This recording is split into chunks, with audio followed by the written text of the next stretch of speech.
Hello, and welcome back, everyone, to Eclipse, our Urban Shadows campaign here on Encounter Roleplay. I am super excited to be back after a bit of a summer break. I think the cast is super excited to be back, and I can tell you that I have been stewing up some real good political urban fantasy for us all over this break. Speaking is hard as always, but yes, Urban Shadows, just as a refresher for everyone here and for those who are new, is a political urban fantasy game in the Powered by the Apocalypse system. Our game Eclipse is set in a modern yet alternative universe, Los Angeles. And besides the fact that the supernatural exists in the city, it is a Los Angeles of our own. Our agenda, as always, will be to make the city feel political and dark, keep the characters' lives out of control and evolving, and to play to find out what happens. I am Imperator Pengu, Tommy. You can call me Tommy. I am the Master of Ceremonies today for this game. Yeah, I'm super excited to find out. Why don't we go around our cast and crew, remind us of who you're playing, remind everyone of what your playbook is. Yeah, why don't we start with Dawn, our amazing wig. Okay, wrong side. Amazing wig over here. What wig? I'm very excited to be back.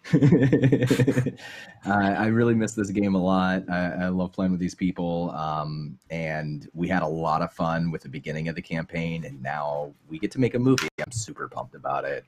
I am playing Octavius Man, or Octo Man. He might be having his big break right now in Hollywood, so he's pretty pumped.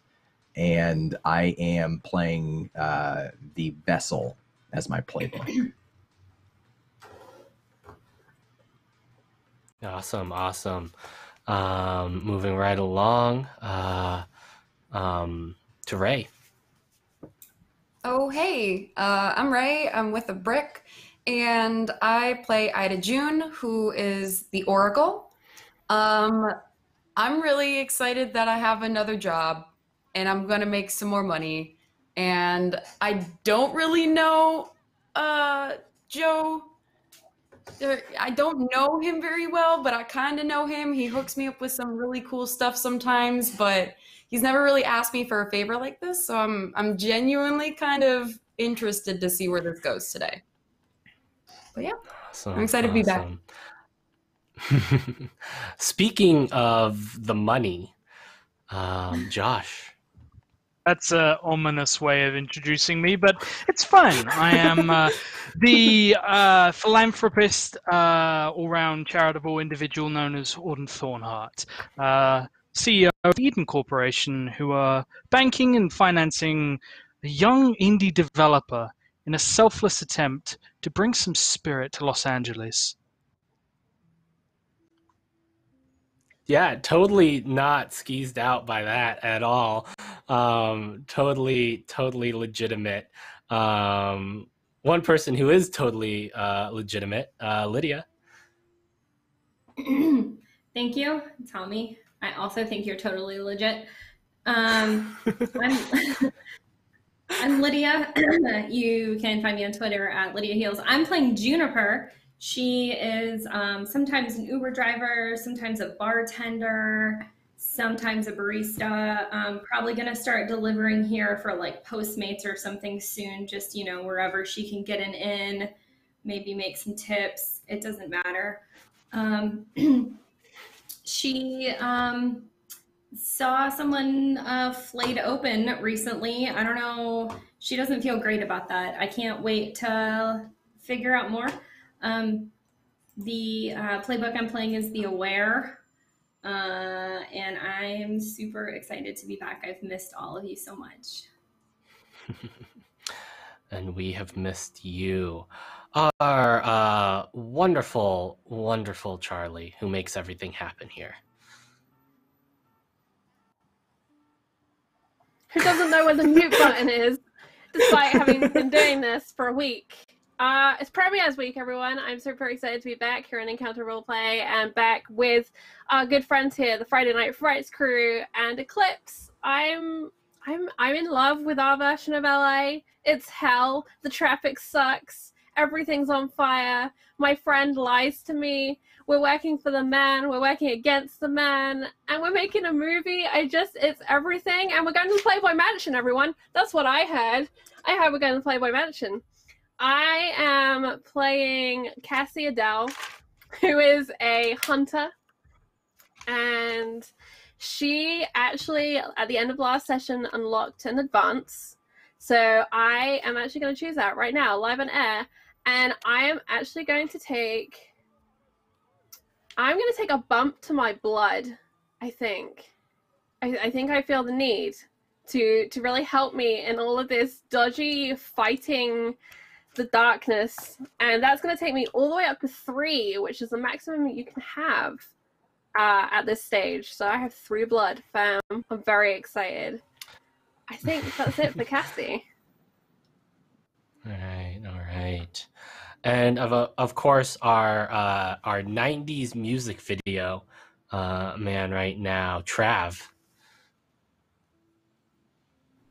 I can't find my Jurassic Park hat. F's in chat for potential loss of my Jurassic Park hat. I'm sure it'll turn up eventually. How's it going? Producer Trav here.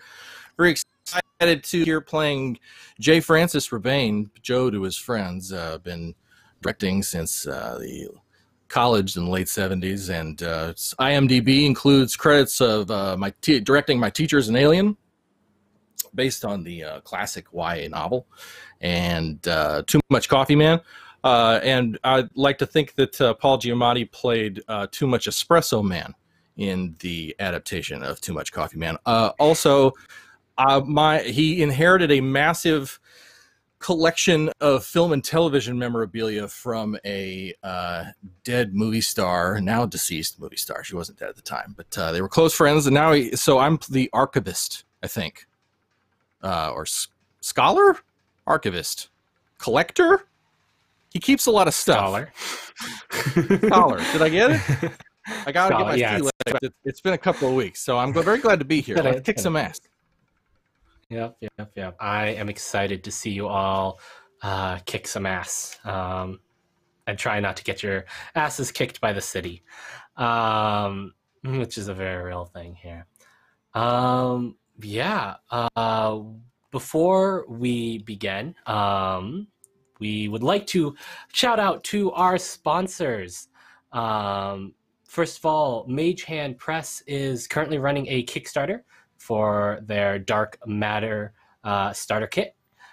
If you check out the Mage Hand Press channel on Wednesdays at 3 p.m., you can see Conspiracy in the Stars, a live play adventure for the Kickstarter kit.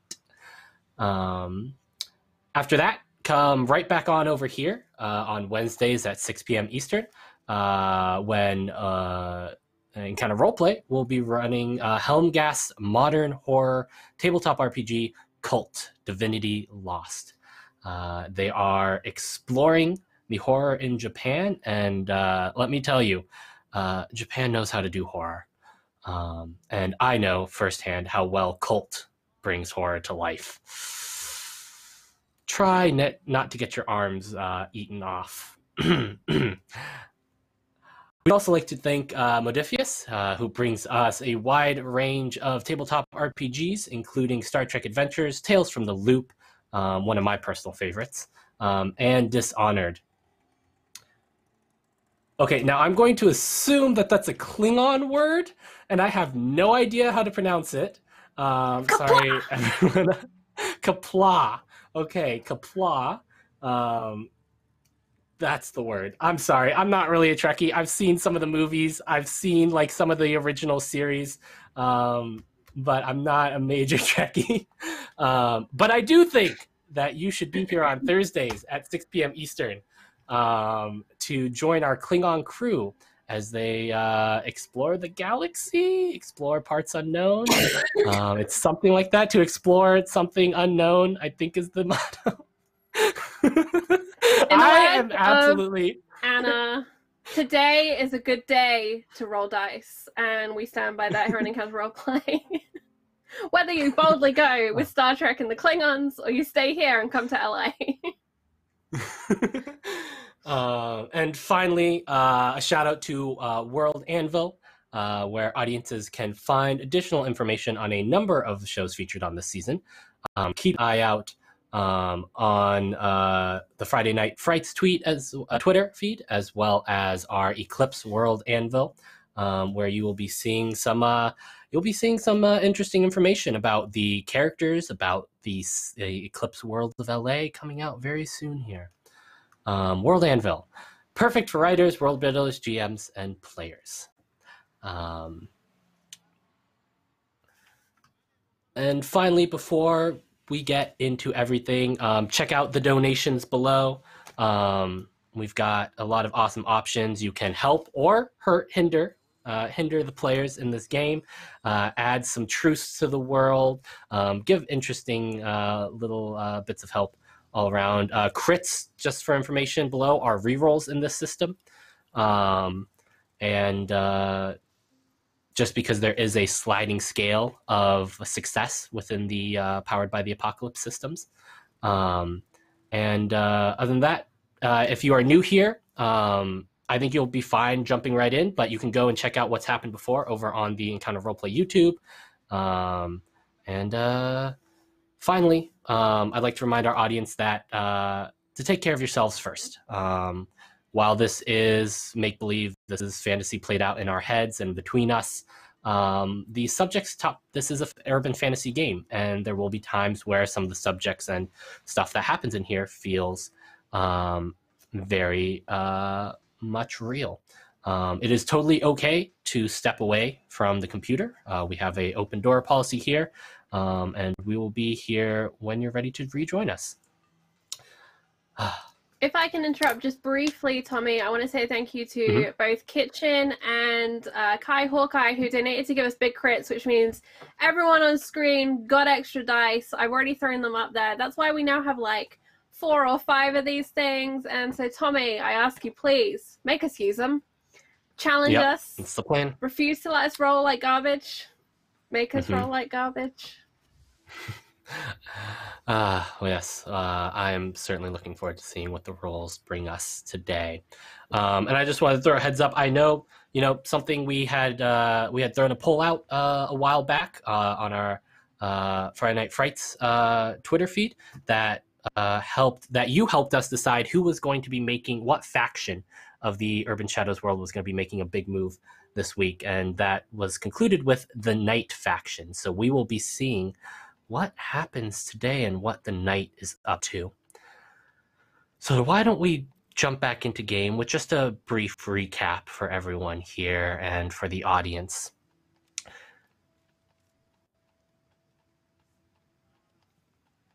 It is spring in LA.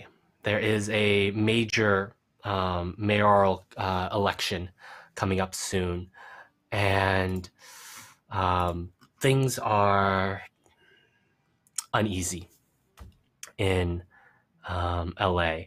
We're about middle of March, and there is a serial killer on the loose in the city of LA, dubbed the Pate Killer, given the absence of the liver in their victims.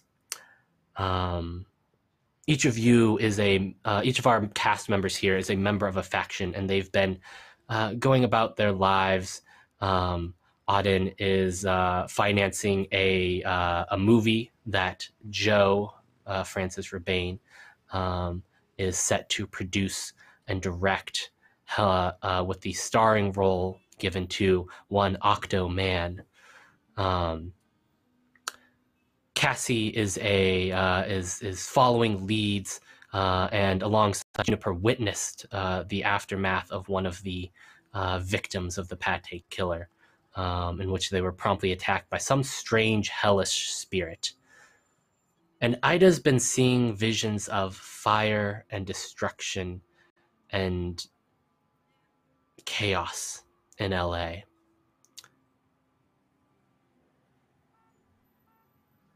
It has been a week since where we left all your characters in the last session. And you've all been going about your lives, following leads, chasing your objectives. And I think we, perhaps with our Urban Shadows starting moves, get a little bit of an idea of what all your characters have been up to. Why don't we start with Auden? What is your machination that you've been working on? What is the scheme that you have been working on in this last week?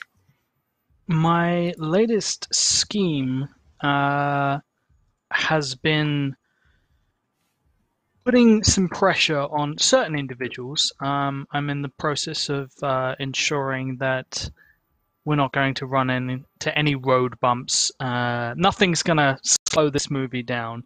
And I'm doing that through leverage. Leverage, okay. Then name the faction or name an NPC. This can be, and you can throw it out there if you would like me to name someone. You can come up with someone on your own.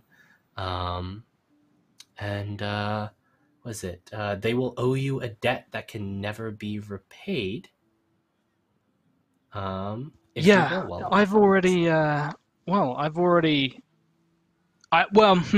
I've already got someone in that position who you know. So what I might actually do, and as I haven't had a chance to do this, can I claim stewardship over the film? Over the production? Is this declare an NPC or thing you protect is safe and can never be endangered even by you. All right, so you can start working on stewardship towards it. Absolutely. And that is certainly something you can claim stewardship on, yes. Then that is so what I we're will gonna do. Okay. Let's see. Select one of your so name a faction that might be active, that might be involved in this film that you're claiming stewardship over, this production. And tell me how, just give me a basic idea of, how they might be involved here.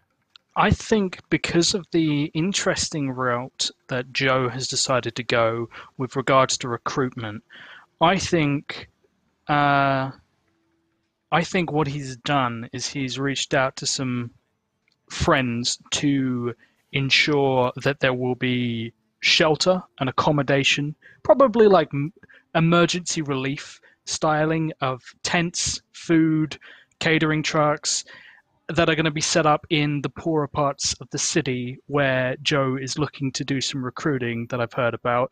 And I'm going to make it look like it's a really nice place. It's a great opportunity. It's a place to come if you have nowhere else to go. There will be tents that'll keep the rain off your head. There will be heaters set up. There will be food trucks.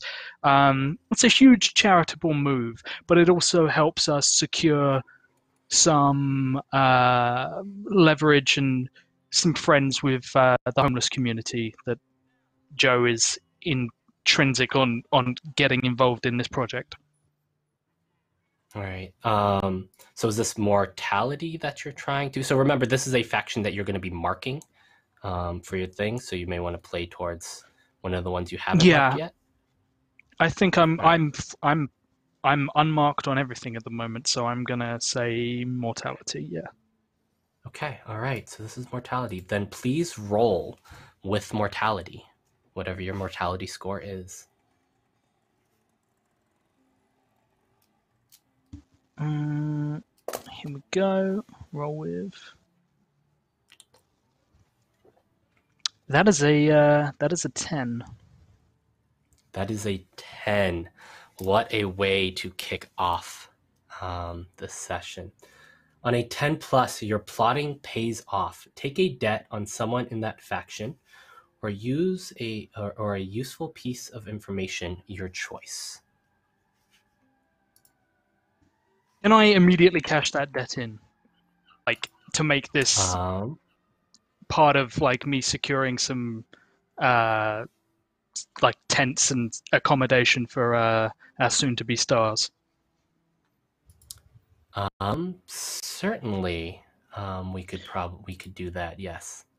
What I think I'm gonna do is Mhm. the debt I cash in is someone in we'll say in sort of maybe like the prison system, somewhat like a warden or something, owes me a favor for stuff that I don't want to go into too much detail of, but being caught in a compromising situation, and of course Edencore is happy to help, but in exchange they have to provide staff with, you know, I'm not interested where they get them from, to do catering and all these other bits and pieces. And then there's just a few other sort of like, yeah, there's just tents and stuff that's set up, but it's going to be like a little tent city that we're going to make around the production area.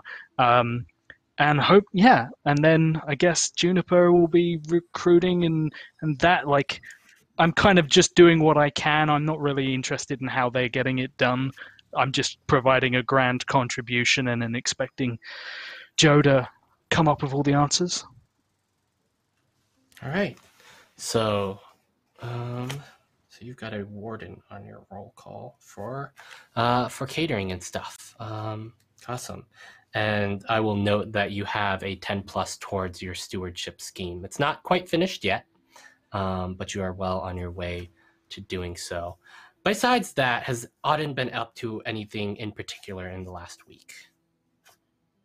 Well, I did have that little thing I had to take care of as per last episode.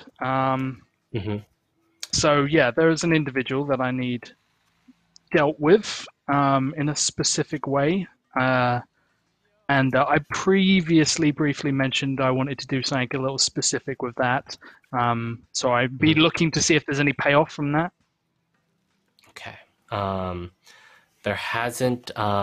So you had. Okay. Yeah. So nothing has been conclusive. You know that. This actually I think ties in. This ties in pretty well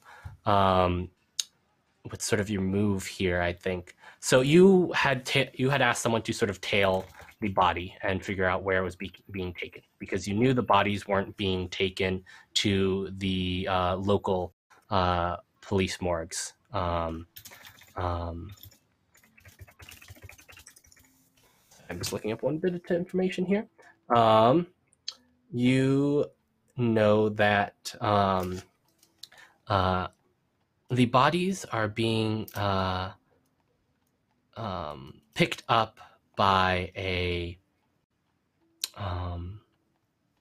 by sort of people who come in and they don't wave badges around. They're obviously discovered by the police. They don't wave badges around, though. They come into a crime scene and they seemingly are given care of it. And you know that they are picking up the bodies into unmarked vans and heading up north.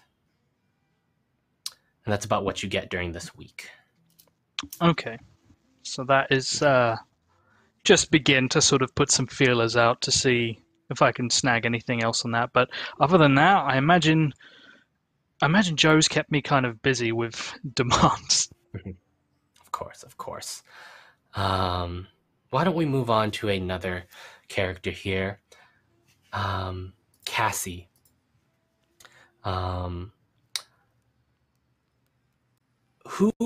Which character, and this could be a PC, this could be an NPC, does your character trust the least at the moment? And this is a faction that your character is going to spotlight and that you can mark at the beginning of the session. She never trusts Auden Thornheart, but I think in the past week or so, she's been questioning her relationship with J. Francis Rabane. She doesn't know what Joe's up to. She doesn't know what his role is in what's going on. And the fact that she's working closely with him has her suspicions on high. She's actively looking into Joe, and that's why I think I would choose him as the person she trusts the least in this moment.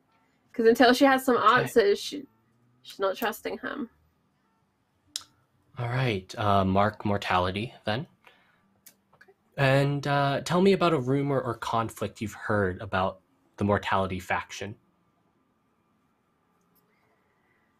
I think a rumor I've heard is that more and more of the mortality faction are becoming aware of what is going on in the city, and one of them wants to make a play for real power. All right. Please roll with mortality. And don't forget, these are rolls you can use your crits on, or your rerolls on. So how do I roll that on this sheet? What do I push? You are going to go down to where it says mortality on your character sheet, and I think there should be a button next to it. Hold on one sec. Let me pull open the character sheet. Underneath drama Yeah, so moves there's- and factions.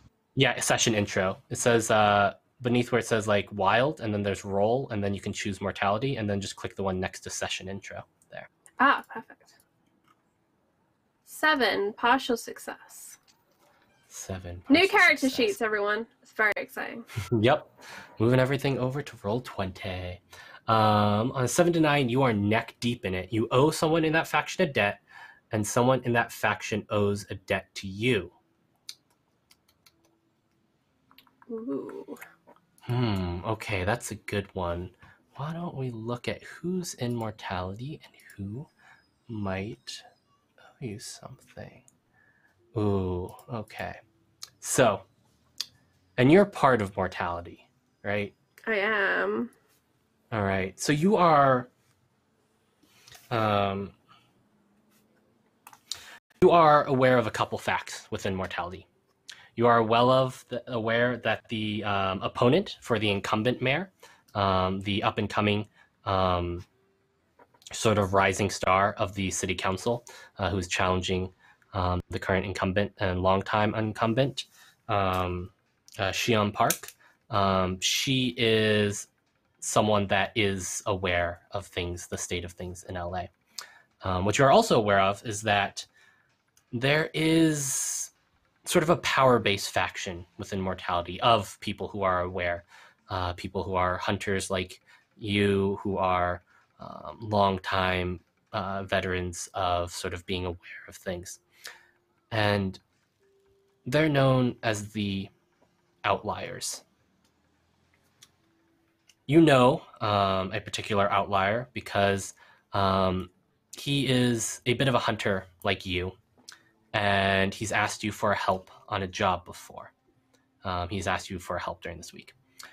He goes by the name of, let me make sure I have this right. Yes, Nathan Hoschel. Hoschel. I think it's Hoschel. This Army Hammer looking kind of guy. Shirt's just his button-up shirt just a little bit too tight. Do you have his number? And just asking.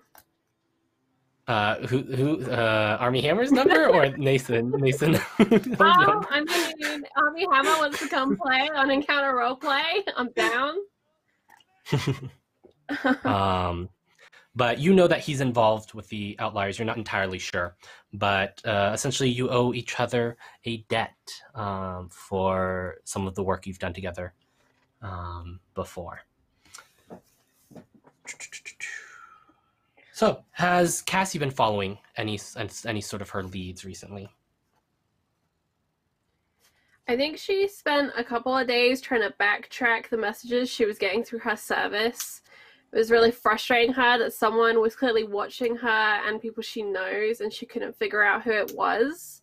So I think she spent a couple of days on that, and then heeding Donna's advice to tread carefully in her research into the dead people and what was happening with them.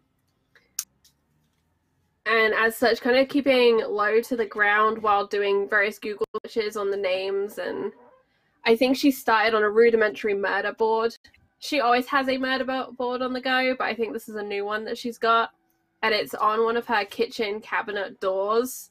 And it started out as like a lipstick drawing when she had a sudden idea, and it's now grown into Sharpie. She's got tatters of napkins. Anytime she has an idea, this thing is just getting pinned or attached to this cupboard door in her kitchen. And she has also been researching the Kumio that she was warned about that is potentially behind these murders, maybe, if the information she got while visiting Koreatown was correct. And I think when we're catching up to her, she's heading towards shadowing Joe, probably. But I think she would like to, if possible at some point, Tommy, check in with the Wild faction down in the business district, because she knows they're there. But I don't know that she has a direct contact at this point. Because there's always the rumors, right, of the guys and gals down in the business district who are definitely not entirely human. So if you're looking into the Wild faction, they're actually more up in Hollywood. In Hollywood. Okay. Yeah, they're up in Hollywood, Beverly Hills area. That's convenient. Powered, that ties into Joe business. Yeah. Powered is more of the power force in the financial district. Yep. Obviously, lines are not like, there's no like literal boundaries here. People can live wherever they want, but power bases have been established within the city, within the different factions. I seem to remember she had some information about werewolves like last time, but I remember it was like super vague. Yeah. Type thing. Werewolves are night. Oh, they're night? Okay, that's who she wants to go see then. Yep. They sound like they would know about Kumio. Okay.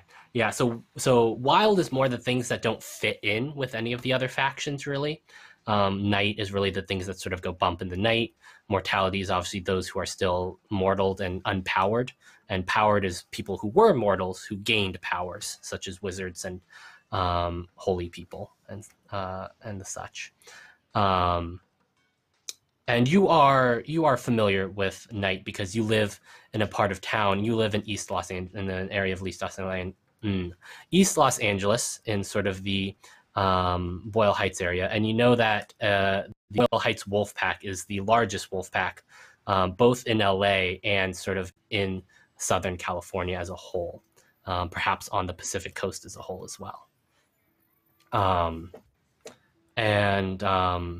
So yeah, you can certainly check in with that during this session. So, all right. Why don't we jump over to Juniper? What character do you trust the least? PC, NPC? Remember, this is of a faction that that you're going to be able to mark if you would like. So think about what factions you haven't marked yet. I think that the character I trust the least right now is an NPC. It's Kieran, who brought me to the tent of the dead man. Okay, so that is Kieran is mortality. Okay. Yeah, Kieran is very mortal, as far as you're aware. He hasn't exhibited anything, any signs yet. But why don't you tell me about one rumor or conflict you've heard about mortality in the city? Could be anything. Well, I think since I found that dead man in the tent because Kieran showed me, I would have heard rumors about the like pate killer and like just some other homeless people that have died and had their livers stolen. Okay. And maybe like okay. All right, roll with mortality, please, and make sure you mark mortality on your character sheet. Okay. I have marked mortality, and then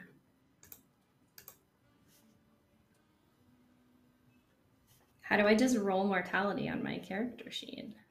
So if you are using your Roll20 character sheet and you have got your mortality, you have got your faction scores uploaded in there. Mm-hmm. You're going to go down below the factions where it says roll, and there's a drop-down box that should be on mortality at the moment. You can just click the little dice next to session intro below it. Okay. Yeah. So all your faction moves are going to be below the factions there, and then you can just choose what faction in the drop-down box and then hit that. And don't forget that you do have your advantages.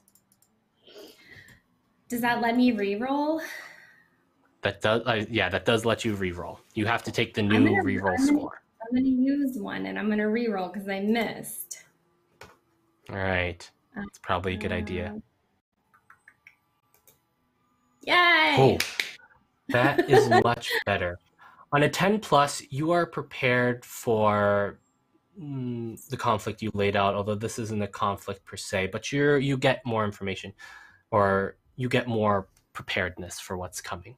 You've got a debt on someone in that faction, or a useful piece of information or equipment, your choice.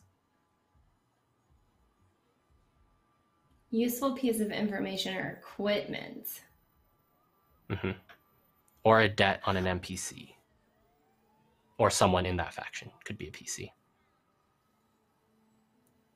If I have a useful piece of equipment, could it be like one of the tools that was used to like steal the livers?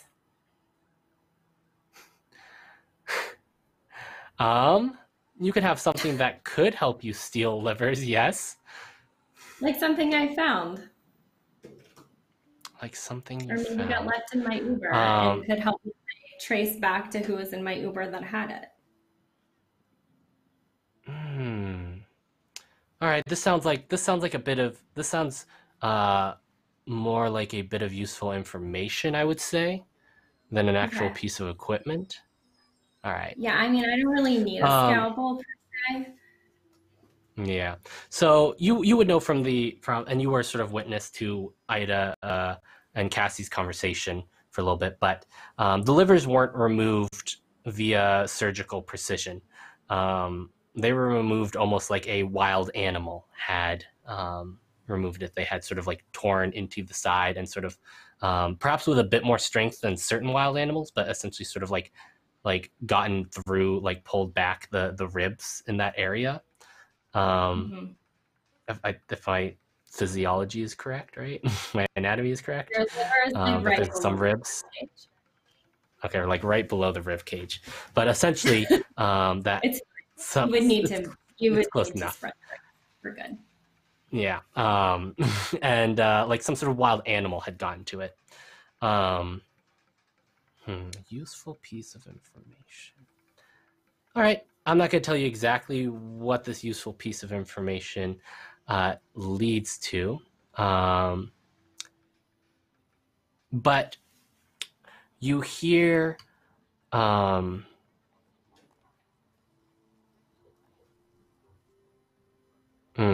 you hear about a new club that's opened up in the downtown area, just outside of Koreatown. And it is called, sorry, I'm looking for the name here.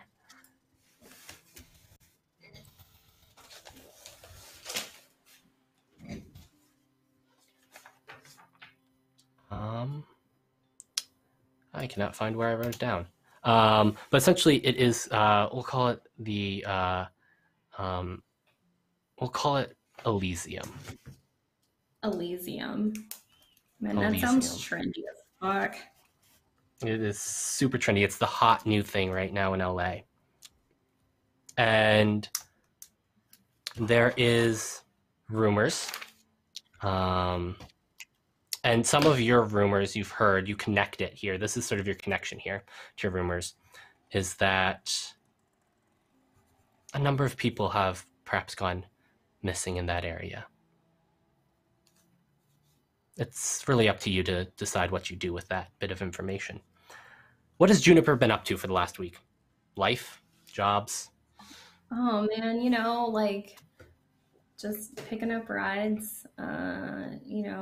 She picked up a few extra shifts at the cafe, so she's been waking really early to open up the coffee shop. So she's pretty tired, but she's still driving the Uber at night. She just filled out an application to to start driving for like a new local, like LA specific, like food delivery service, kind of like Uber Eats or like Postmates or something like that, but it's like an LA specific one. So she's trying to get like her background check and all of that going because she heard that that's good money.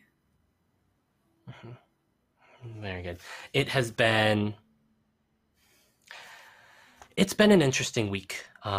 The mayoral race is heating up, and it's going to happen in a few weeks now.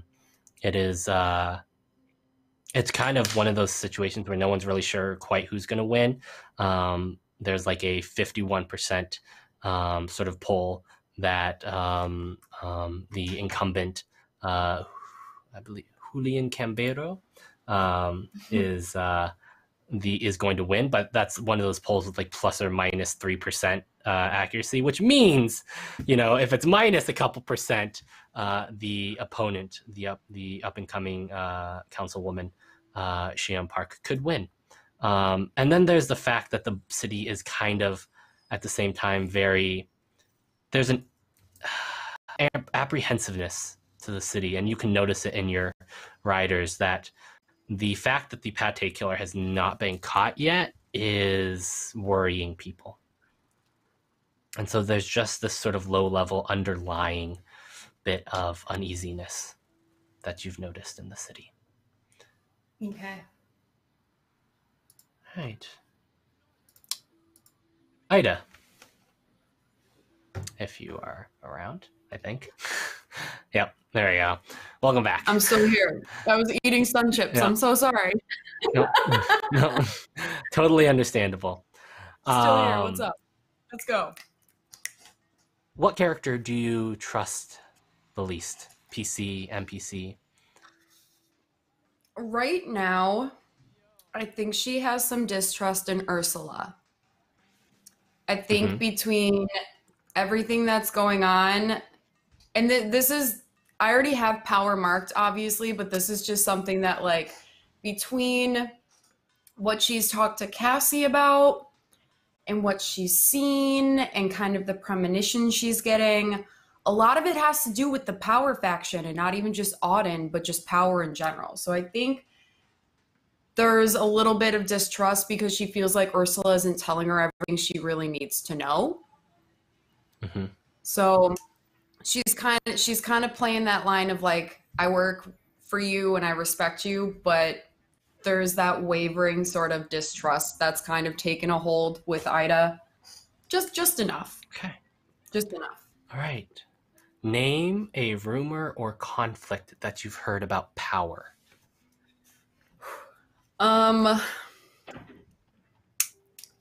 Somebody, there is a person who is coming in to kind of undermine Ursula specifically. Somebody's trying to like come up and drudge up some things of her past or cause some havoc for her in some way. But that sort of cause is left to remain unseen. It's kind of like this like weird word of mouth thing. Gotcha. Please roll with power. Okay. All right. I have 2 in power. Ooh, they got 2 5s, so that's a 10 plus 2 is 12. Jeez. Okay. All right. We're all just gonna. That's how we're starting off. I got really scared. All right. You've got a debt on someone in that faction, or a useful piece of information or equipment.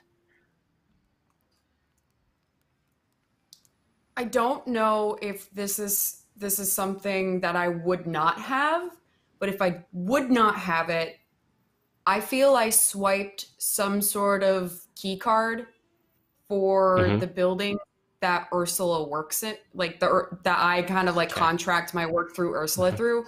I think I have a key card to get in some places that I don't think I would normally have access to. All right. Yeah. There's definitely like you have a normal key card. I would say basically a basic like workers key card. You have a certain amount of clearance, but there is parts of the building that even you're not allowed. And I think it sounds like you're probably in like maybe like a meeting. You're probably attending one of like Ursula's weekly meetings or whatnot that she likes to have you around for. And maybe someone's just one of the sort of more senior members of the Hawkeye Yeah, it was Hawkeye. LLC. Yes. I just went through that. Yeah, of Hawkeye was a little bit careless with their key card, with their sort of their pass, and you just kind of surreptitiously just tucked it into your pocket without anyone noticing. Have that. Cool. Now, Ida, you have one other thing that you have to roll at the beginning. Yeah. And that is your vision. So for my advance, I took +1 spirit, so now I have 2 in spirit. Okay. And I rolled a 6 and a 5. Jeez. Yeah, I rolled a 6 and a 5. So it's 11 plus 2 is 13. Let me do some bad stuff, y'all. I'm so sorry. Let me do some bad stuff. I want to use my rolls. Well, Tommy, I will point out that you have 2 of those bad crits on your screen, and that means you can force one of us to make a reroll. I do, but I don't want to use it quite yet. Not for these moments. All right. Yeah, Doc, my luck when it comes to rolling goes both ways. Especially now that Roll20 is back involved with. We could get into a whole my love-hate relationship with Roll20. That's a whole other thing. Follow me on Twitter to find out about that. Let's see. Your foretellings. So basically, on a 10 plus, you get 2 hold. And this allows you to essentially name that something. Let's see. You can spend the hold to declare that something bad, terrible is about. You and your allies take +1 ongoing to avoid the impending disaster. So basically, you spend 1 hold each time you do that. Cool. What is the foretelling that you get? So I imagine this one kind of catches her off guard in the best way. So I imagine her throughout the week or close to when this is happening.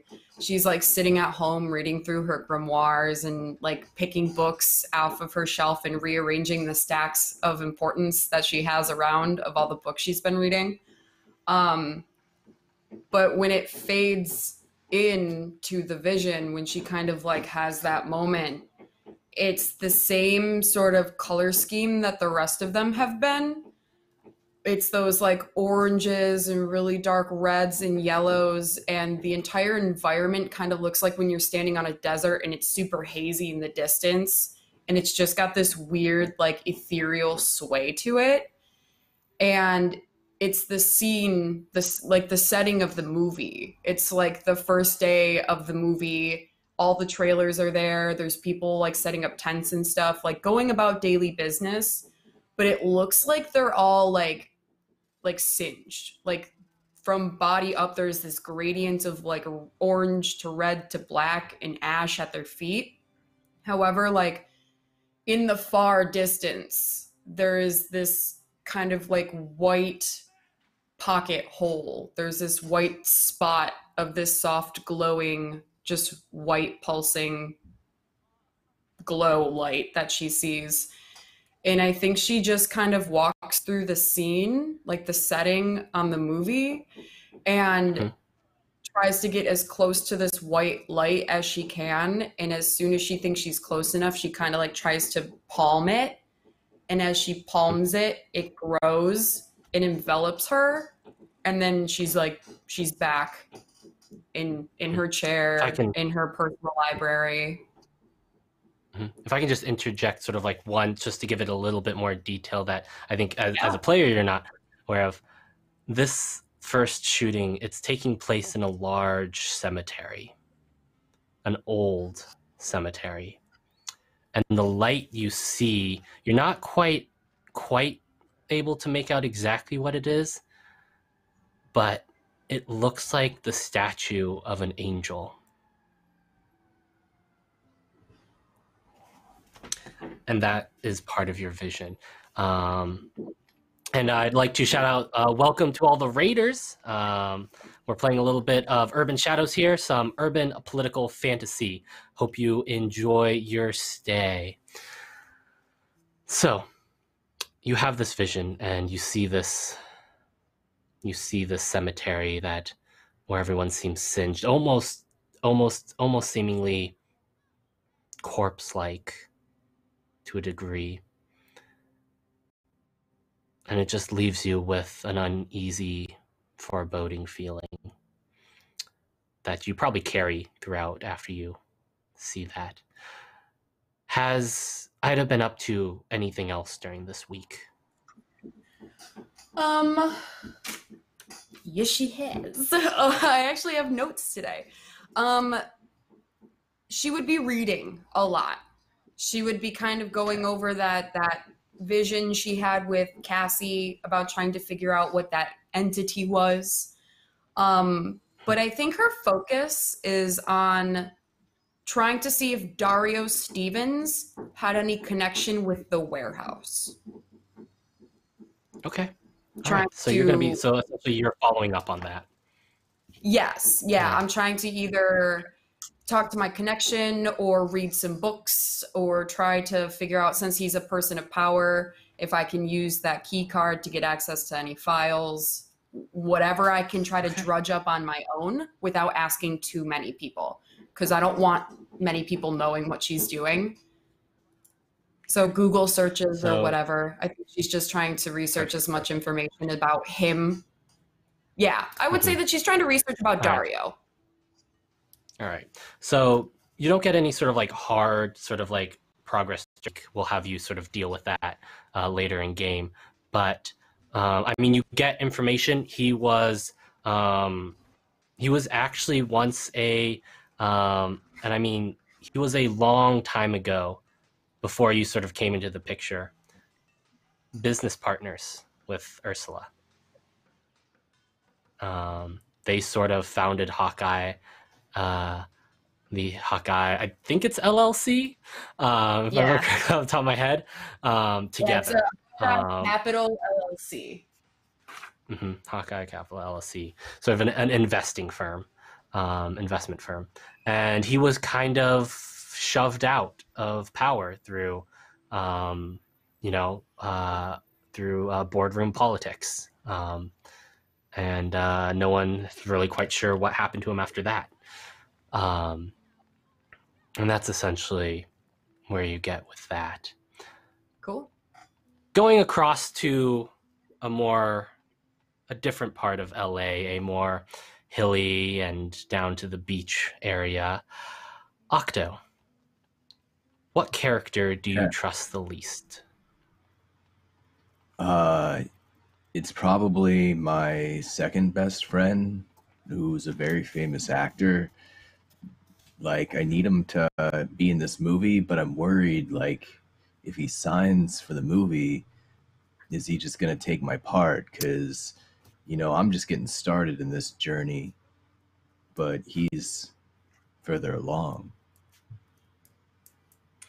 All right. This reveals nothing to the audience, but it reveals a little bit to the cast here who know what we're talking about. But please, if you haven't already, mark Knight, please. All right. That means I get another advance.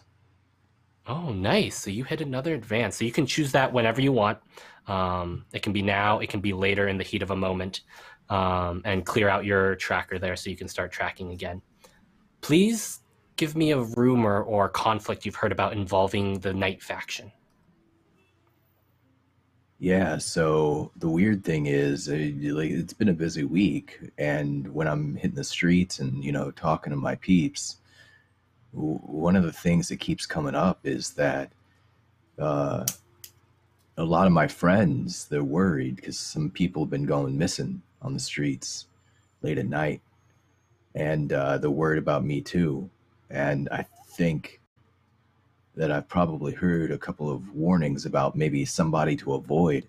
Like, if you get if you hang out with this person, you might just disappear. All right. Please roll with night.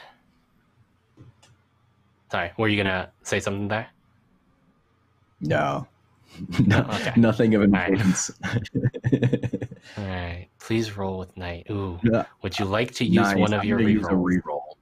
I'll use a reroll. Okay. Absolutely. That's awful. Good. Use them now. Still awful. Use them all up. Still awful. I'll take it. Oh boy. Yeah. What happens? On a miss, you are caught flat-footed, unprepared, or unaware. The MC will tell you who is coming at you. Oh, okay. Let's see. This is the Night faction. Who is coming at you from the Night faction?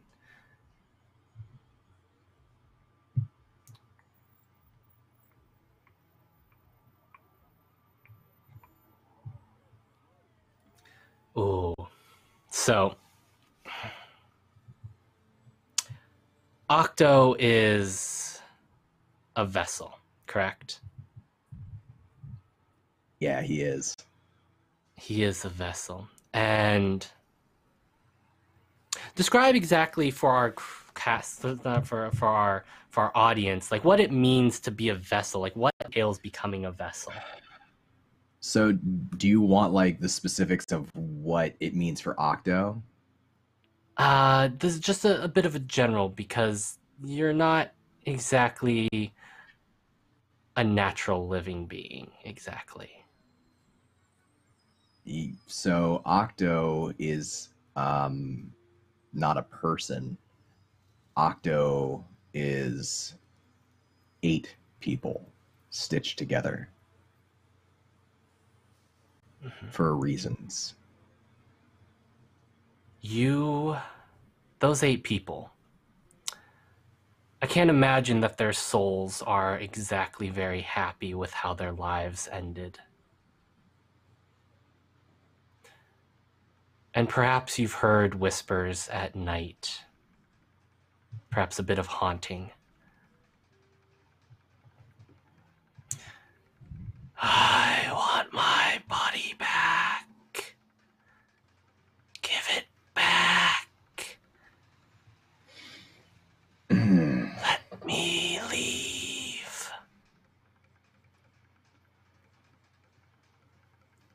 And that's who's coming for you.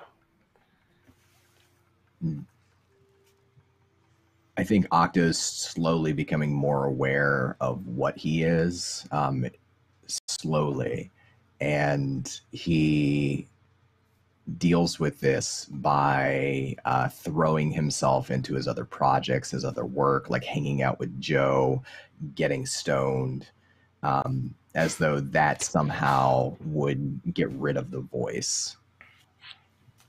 But it doesn't. Wonderful.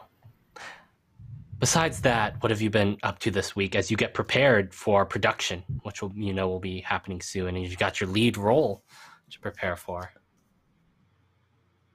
Yeah, man. So it's really fast, this turnaround. I'm not used to, having to be in screen shape in 1 week. So I'm hitting the personal trainer. I'm hitting the beach. I'm trying to get into shape as much as I can. And, Johnny Big Gun's out there on the waves, just showing me up every single day. He doesn't even care that I might be the next big star in this city. He still knocks me down, laughs at me with all of his friends.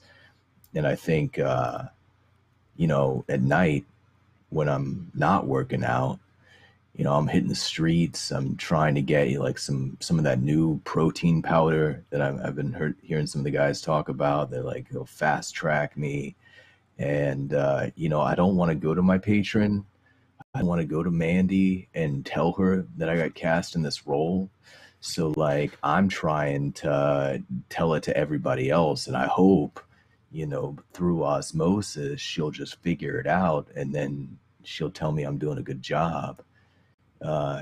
Oh yeah, and I definitely also tell Juniper. I find some donuts from this little boutique donut shop that just kind of look funny. And they remind me of her in some weird way, and like I leave them outside her door with a little note says, "Hey, I'm gonna be famous, Junie. I don't know if she likes being called Junie.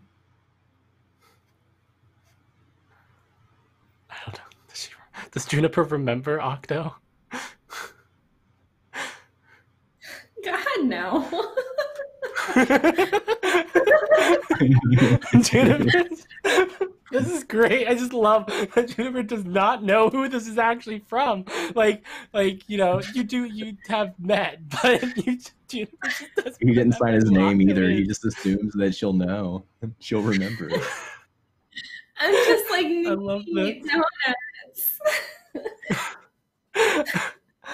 All right, and we move on to your roommate, your probably one of your better friends in LA, and perhaps the man of the hour when it comes to this upcoming production. Joe, what character do you trust the least? Player character or NPC?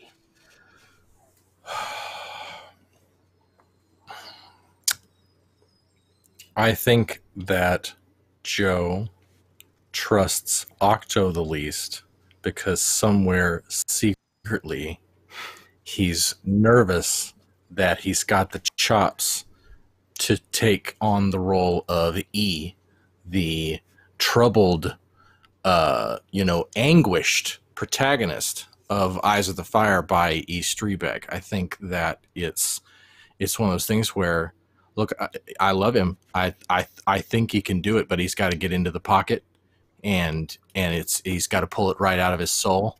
And I've seen I think that there's some hesitation and some guilt over this hesitation, and because he trusts Auden completely because the check cleared, unless it didn't, assuming the check cleared, and so having seen the bank account now and started the holding company and called Paragon and set the whole thing up, and we're casting and we're moving so fast that I'm on a pretty strict drug regimen to keep my mind limber. There's this lingering hesitation. Can Octo get there? I think he's got the chops, but can he go to that place I need him to go? And so Right. the anxiety over that has caused a lot of drinking and sleeping in and being late. All right. So please mark Wild. I said Octo should be a member of Wild, right? Oh my God, If I really? remember correctly. Oh, sweet. Yeah. Okay. I'm pretty sure it's Wild. Yeah. So mark Wild. I only need Nice. And please, what is there? So just a reminder, Wild are beings like the Fae, demons, everything that just doesn't quite fit into the other factions. So please give me a rumor or a conflict you've heard about that involves Wild. me. That involves Yes. involves demons and stuff. Or demons or Fae or potentially angels. What have you heard? I don't know. It just popped into my head. I've heard that there's like legendary weed that they don't share and don't sell. Right, the Fae? That sounds Yeah, a like Fae thing. unbelievable sayonara sucker, dick in the dirt, AK-47 from the moon shit that they don't sell at the dispensary. You can't buy from your uncle, whatever. You know, this is some magic face shit, but it's rumored. It's rumored, for It's rumored. aficionados. All right, please roll your session intro move with Wild. So Let just roll myself out. 2d6 plus Wild. Okay. Yep. Okay. This'll. All right. 2d6 plus Wild. Man, So we've the- got people the Wild going is minus- missing. People. Yeah. It just seemed realistic to me. Oh, I left roll 20. Yep. Can I leave No, roll this is 20? great. No, I'm here. All right, Yeah, Okay. you're here. So I have -1 Okay. Wild, so I roll 1d6. 2d6 minus 1. You're not Oh. minusing the dice. You're just minusing from the total. All right, well then I'm gonna roll one more. Wait, no, I never rolled it off. Okay, so we'll take -1 from that, which would be a 6, which would be a fail, a miss. Would you like to use one of your rerolls for this? Sure. Okay, you can reroll. I'll use 2, right? It's just one reroll. You use just 2d6. Okay, you use one. Yeah. 2d6 is the full roll. It's always going to be the roll. Same result. So you are caught flat-footed, unprepared, or unaware. The MC will tell. Oh, this leads perfectly into the next moment. I was just about to say this leads perfectly into the next moment. You get a call the night before the first night of shooting is supposed to happen. You hear your phone ringing. Okay, I'm playing Bad Dudes. I'm downstairs playing Bad Dudes. I'm getting my ass kicked. All right. Your phone goes off. Hold on. Rebane Productions. Joe, darling, I heard that you're the producer of... Yes. This is Tatiana Swanson. This is This is Tatiana Swanson. I know, we've worked together before. Yeah, Swanson, baby, talk to me. What can I do for you? Why do I owe the pleasure, or whatever? Sorry, I'm down in the basement. I'm playing Bad Dudes. I'm having a party down here. Go ahead. What's great to hear from you? What's going on? Would you like to put a face to the name to see if you remember her, or do you think Joe remembers her? No, let's try it. Okay, please roll with wild again. This is put a face to a name and you roll with wild. Oof, you do not remember her unless you would like to use the reroll. No, I think it's great. No, it's great. Yeah. No, okay, this is great. I love it. All right. On a miss. You do owe them a debt. Oh, this is great. This is all going way. Oh, I love this. Joe, I've heard through the grapevine that you're going to be producing Eyes of the Fire. Oh my gosh, did it? The grapevine, huh? It didn't make Variety, did it? We're trying to keep a lid on it, even though it's a big deal. Yes. At last it can be told. We're doing it. It's big doings, big stuff. Oh, you know me, Joe. You know that anything that's happening in Hollywood, I'm well aware of. Sure. Well, you would, considering what you do for a living. You know, that makes so much sense to me, considering who you are.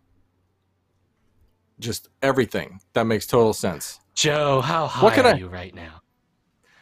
Oh man, I'm on.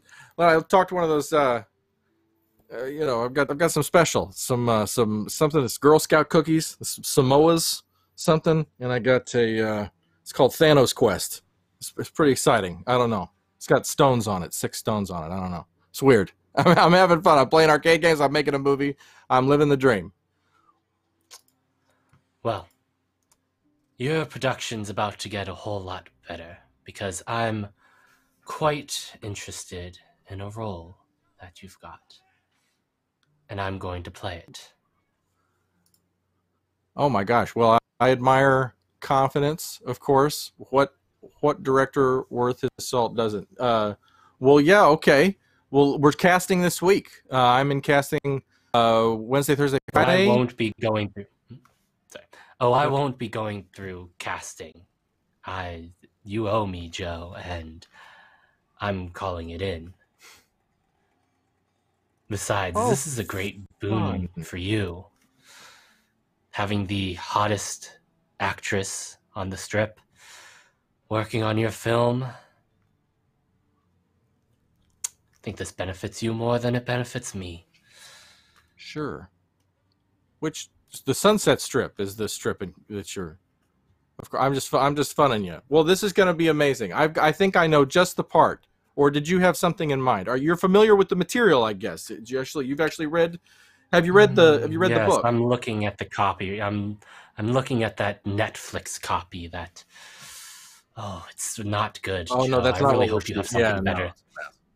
I really hope it's Yeah, better no, than this. Oh no, I I read that expect too. It's a more from disaster. you, Joe. I did not write that. Listen, what you're reading right now is not a Rebane I am well aware. I can see the name at the top here, but just tell me where to be.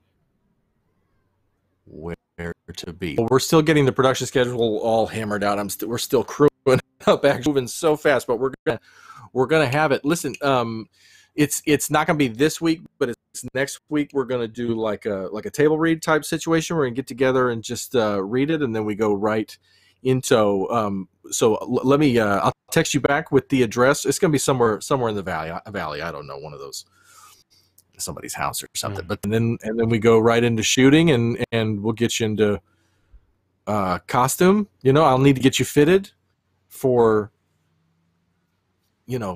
This is a big role that you'll be playing. Listen, tell me just a little bit, just because I'm fuzzy. What do I owe you, like, money? Like, is this the person who, like, the record collection? Is this over a record collection, or like there was an action figure fiasco 3 or 4 years ago? I'm just making sure that you're not looking for something in particular. I understand you're really excited about the project. Look, I'm gonna leave you to figure that one out on your own, Joe. This is going to be very interesting. I'll have my people call your people. Please. And she hangs up. Please. Okay. And listen, have a great day. Okay. I probably didn't end well. I probably shouldn't have asked her what I actually owe her. Okay. All right. Ninja time. And 20 more minutes of ninja time. So he proceeds to procrastinate for another half hour, 45 minutes. And production slowly starts getting underway. And I think we get to the part that you've all been waiting for, the first day of production. Can we do a thing that can I do a thing before then? Yeah. What are you looking to do? I wanted to talk to Ida, and we were going to go to the warehouse. Is it? I don't want to do. Is it your warehouse? Yeah, the collection. I remember calling her, and that was part of the phone call. Was, well, you want to go down there and meet down there really quick? Because do I get a mood in the cycle? Can I like one of my abilities? Could I call Ida? Yeah, you can like, if you and Ida agree that you show up at this where this happens. Cool. Yeah. We'll keep it short. Yeah. So I'm already there, and I'm holding film cans, and I let you in. Okay. Yeah, I imagine I knock on the door, and then kind of just realize it's open, so I'll just kind of like go inside. Joe. Oh, hey. Here, hold this. What's up? Just hold this. Take that. Just hand it. Hold on. That's big. That's Jacob's. You ever see Jacob's Ladder? It's a good one. Tim Robbins. Yeah. We're just gonna set these down right over here. This one is the Hour of the Wolf. This is a beautiful. You ever see Hour of the Wolf, Bergman? Guy walking on the ceiling. Maybe. House full of people go insane. I love any movie where a house full of people go insane. Okay, Joe, stay with me. What's up? Why am I here? Did you find something for me? I got the Challenger from Vanishing Point. I thought you wanted to see it, and I was just. We're making a movie. I told you that, right? Told you about. We're making Eyes of the Fire, right? You heard about this? Yep. You told me all about it. You said that you wanted my services to protect you for the movie. Are you like making this with somebody's stolen bank money or something, Joe? Like, should I be worried? No, the money's good. We're all set up. We're set up at Paragon. We've got the rights. This is all above board. It's going to be amazing, and it is to that I wanted to just ask you. Look, there's some crazy shit in this book. I don't know if you're familiar with the material, but you go through hell top to bottom, and I would like to feature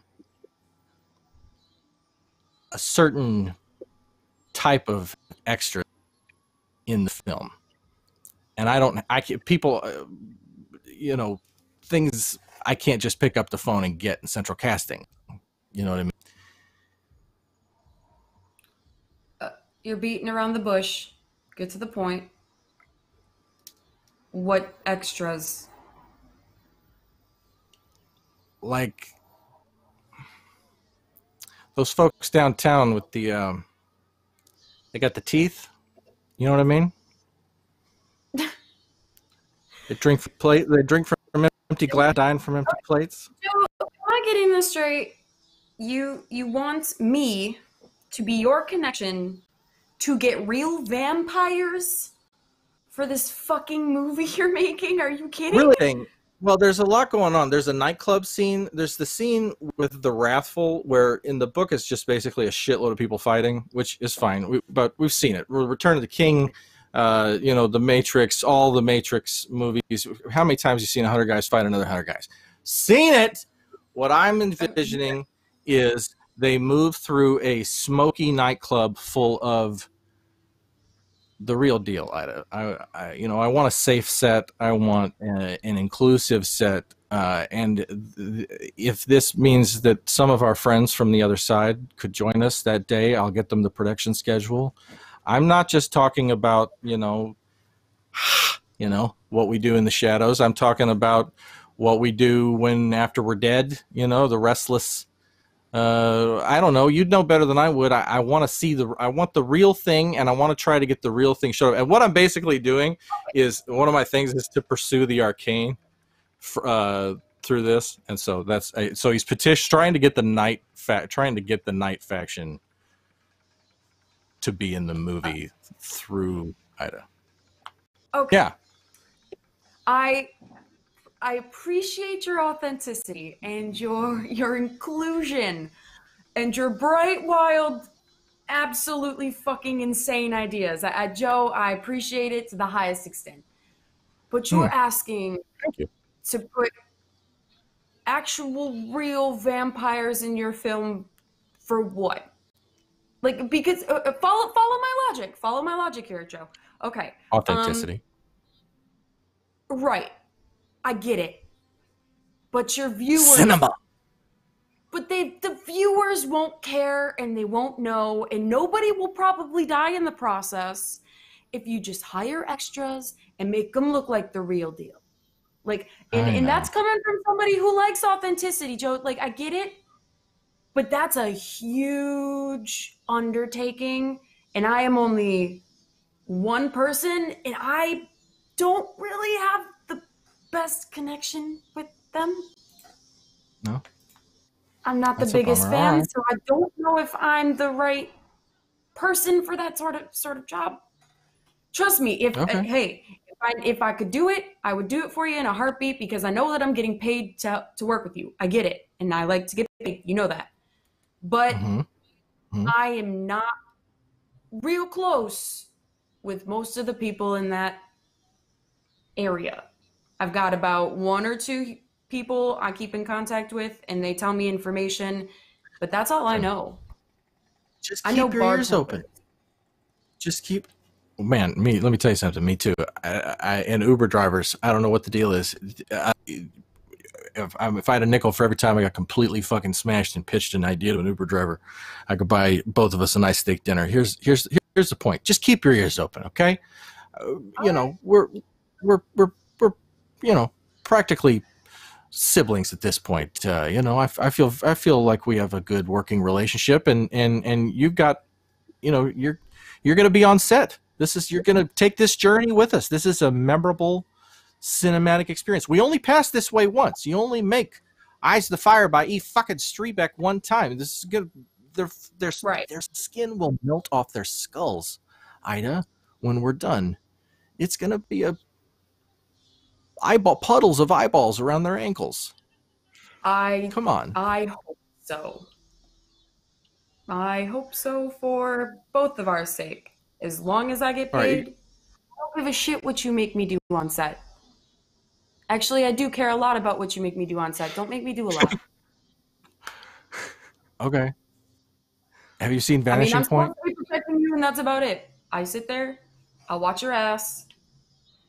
If you need my input, I'll give my input, but... Good. I'm just my laptop has 1%. It just occurred to me my laptop is not plugged in. He takes that, and they both go look at the Dodge, the 1970 Dodge Challenger RT, bone white. Yeah, they both go look at the bone white Dodge Challenger from Vanishing Point together. I have to go plug in my laptop. Gotcha. Now that I've derailed the game, thank you. Well, Joe is getting that back together.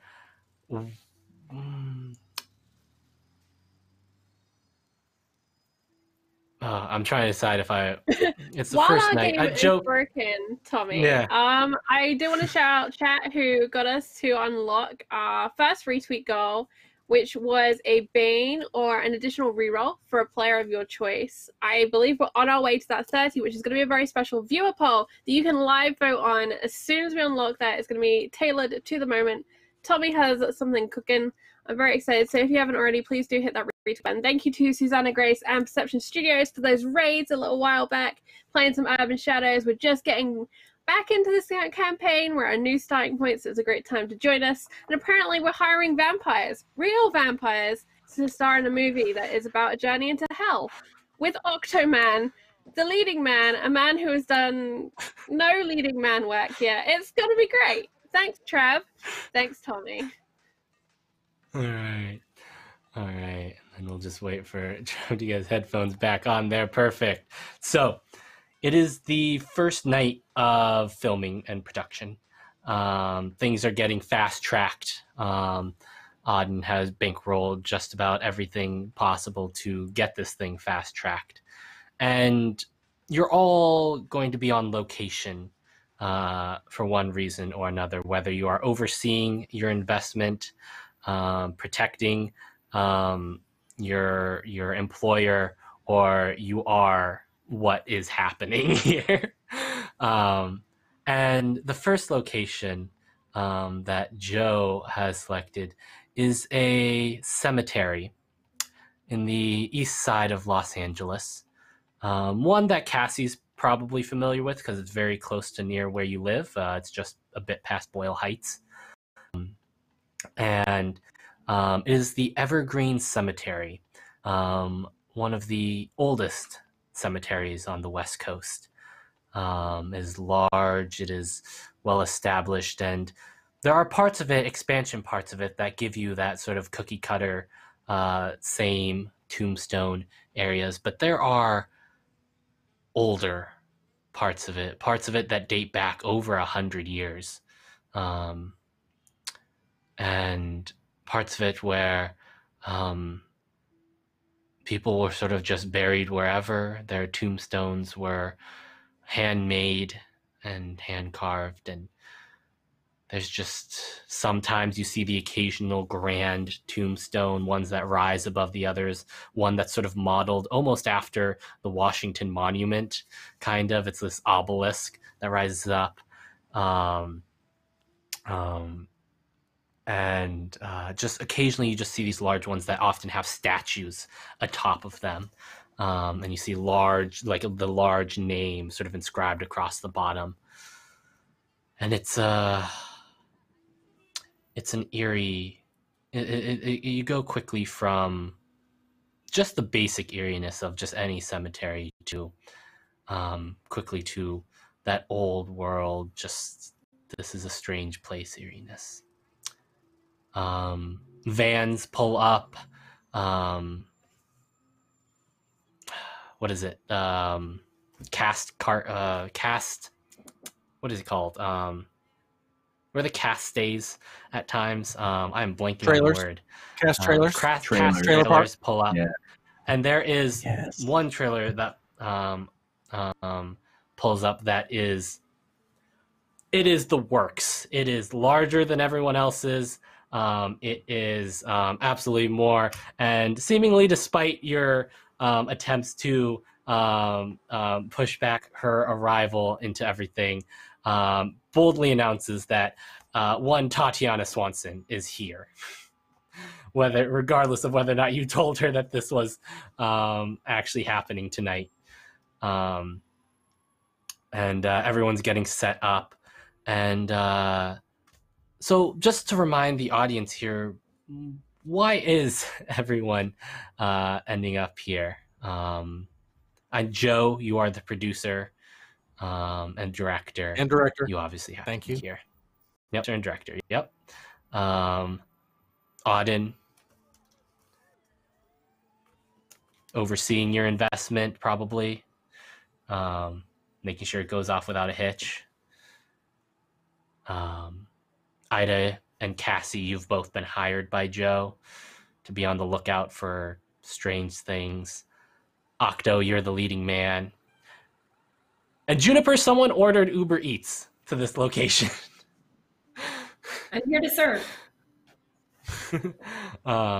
And you see someone that looks kind of familiar. You've given them a ride once. They were real drunk out of their mind, but they gave you some upfront money to do something. The reason why you were out sort of in Skid Row and why you're sort of familiar with the folks around there. So I was casting like some of the homeless people from Skid Row for Joe. Yeah. But Joe has forgotten about that, right? Joe doesn't remember. No. I mean, I probably Joe absolutely doesn't remember. And so the door to Tatiana Swanson's cart bangs open, and she strides out in the sort of glorious, like, just Hollywood-esque, like a bygone era of Hollywood grandeur. She's wearing sort of a basic, like not basic, but like, you know, basic color, basic cut, but very well tailored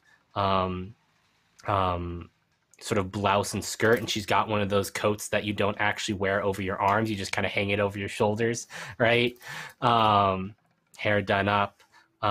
She, I believe I told everyone here that her face claim, for all of you out there who like face claims, is Thandie Newton.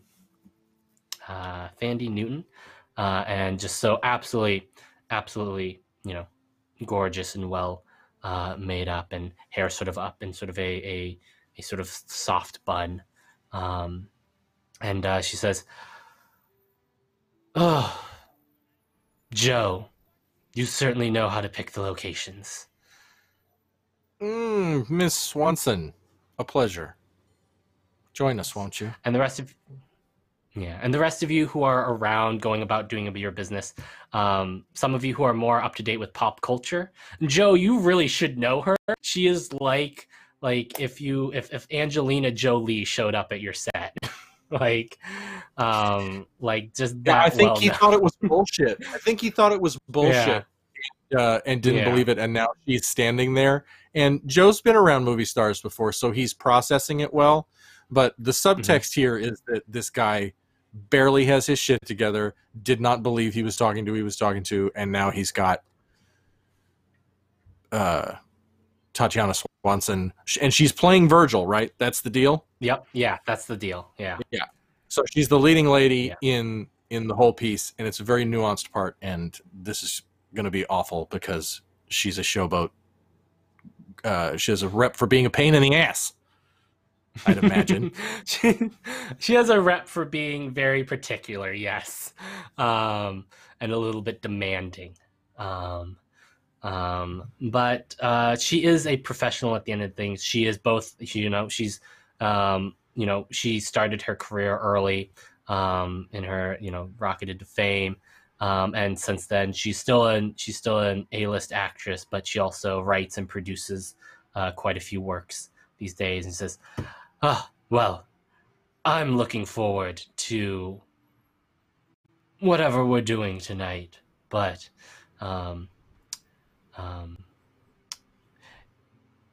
cemeteries aren't really my thing, though, so I'm just gonna stay in the trailer until you need me." Okay. Yes. So Yeah, we'll let you know. Have an ice cold mineral water. Of course. And she sort of struts off, and she's doing her thing.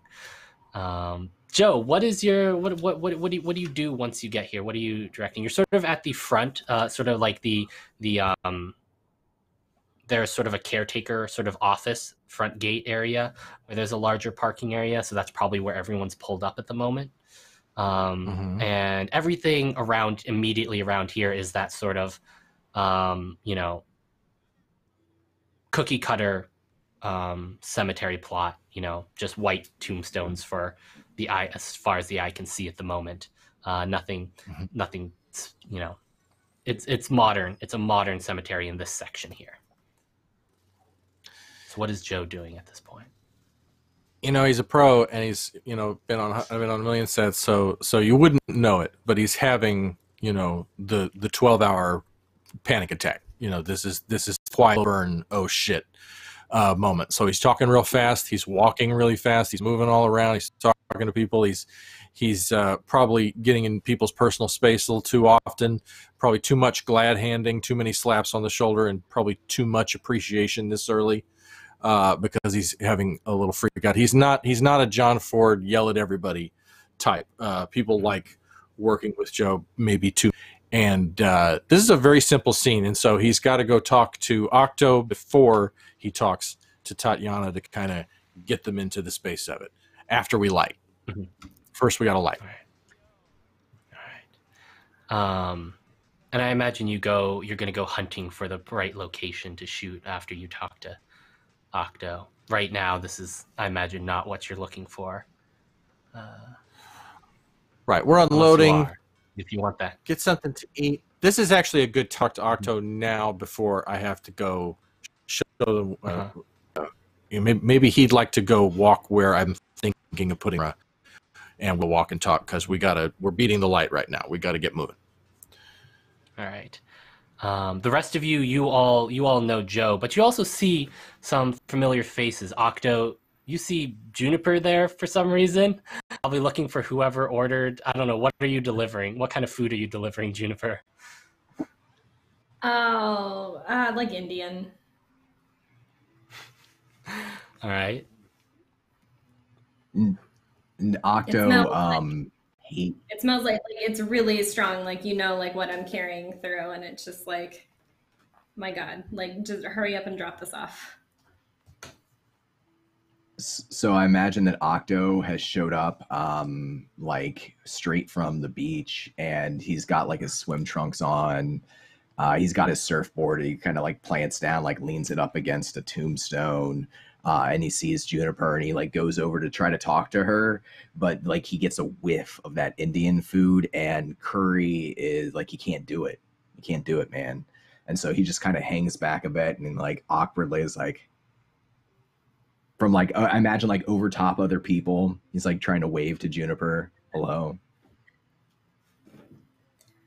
I think Juniper would see him waving and be like, oh, did you order this? Is this yours? He's trying to protect his voice because he's heard that that's a thing that actors do, not to blow their voice. So he's not talking. He's just like, oh, okay. Right on. I'll keep looking. Do you know like a Lucas? I'm looking for a Lucas. No?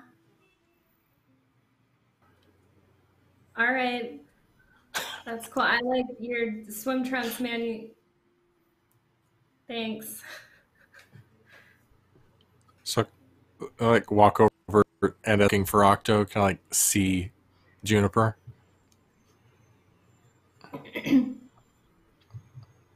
You Hey, are you? Oh my God! Oh, Oh I left my Too Much Coffee Man Zippo in your Uber, and then I jumped on the hood to get you to stop to get it back. wow. Right? You really love that Zippo, man. Right? I do. Man, I remember. We only had 5 of them printed up. Wow, it's rare. Yeah. What was your name? It's yours, Jasmine. Jack Rabbit No, Slim. none of those, man. It's Juniper. Pamela. Juniper. Mm. That's it. Pamela's like not even close.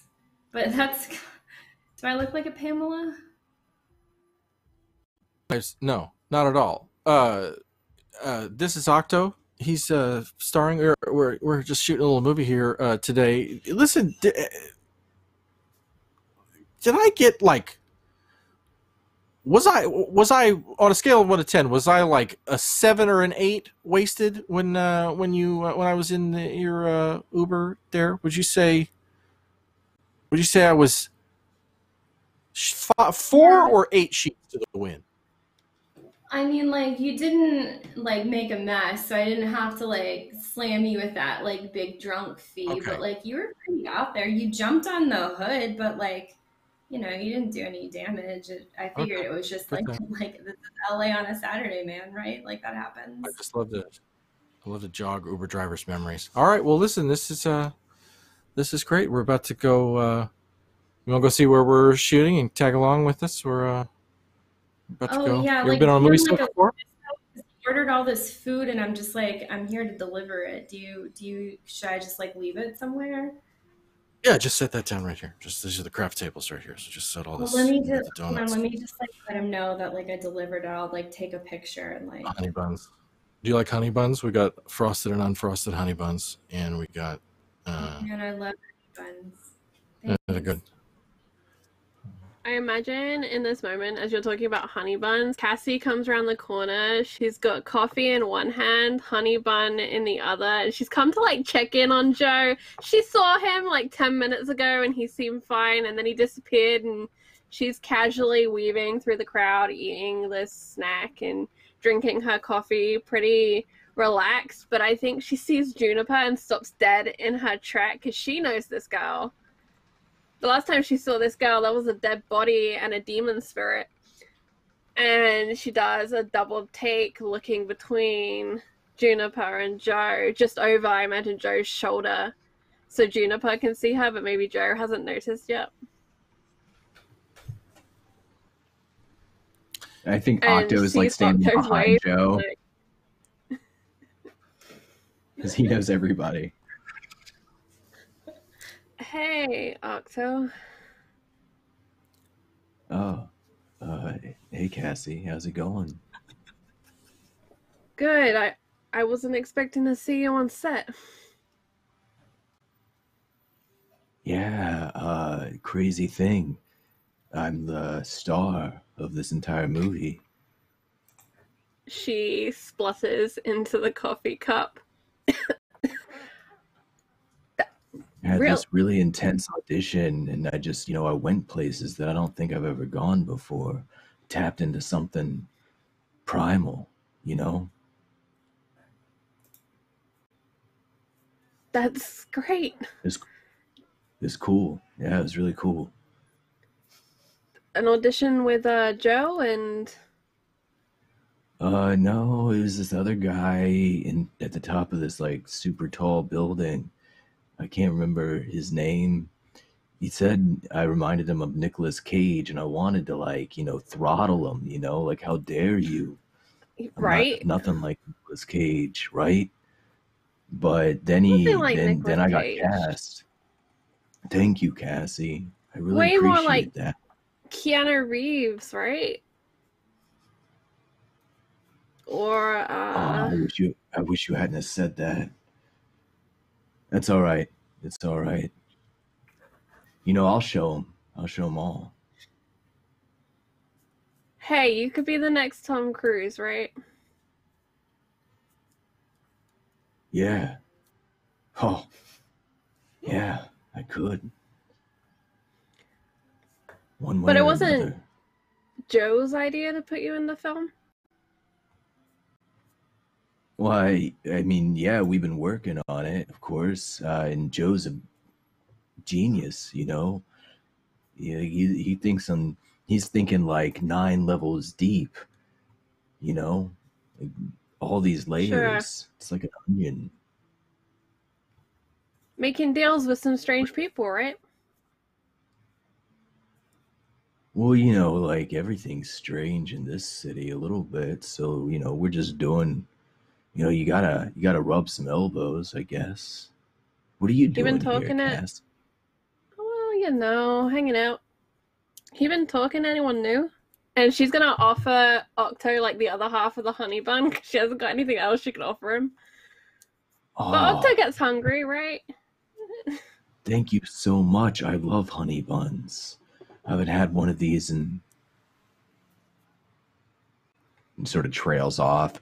Yeah, I've been talking to some new people. Oh yeah, who you been talking to?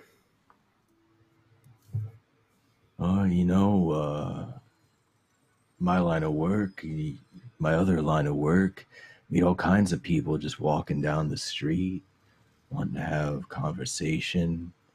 A lot of people are scared, Cassie. A lot of people are worried about disappearances and, you know, You hear anything about them? well, you know, something about patties. I don't know. I've been so Yeah, focused on, pate killer. you know, my craft.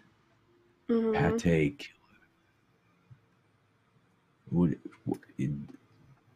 like a burger murderer or Maybe, you know, just one of those like brunch killers, you know, real middle class white deal.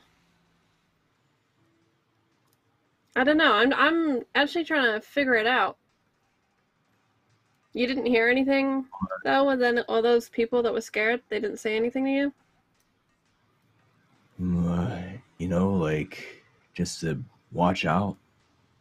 You know, be careful walking around at night. But I don't know what else I'm supposed to do. I gotta do what I gotta do, you know. I hope nobody comes after my pate, but that's just the risk you gotta take. I hope no one comes after your pet as well. Oh, thank you. It means a lot. I mean, you're gonna be a star, right? Gonna need that protein. I hope so, yeah. I really don't want to let Joe down, you know. This movie means a lot to him. Yeah, and I think she turns her attention back to Joe and Juniper. He knows a lot of people, huh?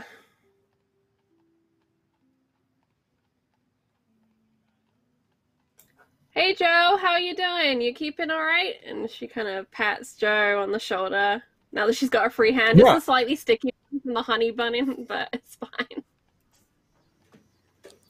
I'm good. I'm talking to my favorite Uber driver here. Jasmine, meet my bodyguard and, you know, all around badass Cassie here. Hey, And, man, it's actually Juniper. Miss Perry, right?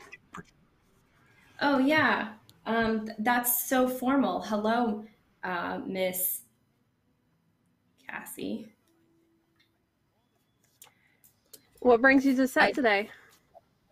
Oh, I was delivering some Indian food to somebody named Lucas. Do you know him? Like I like marked that, you know, that it delivered. I sent him the picture.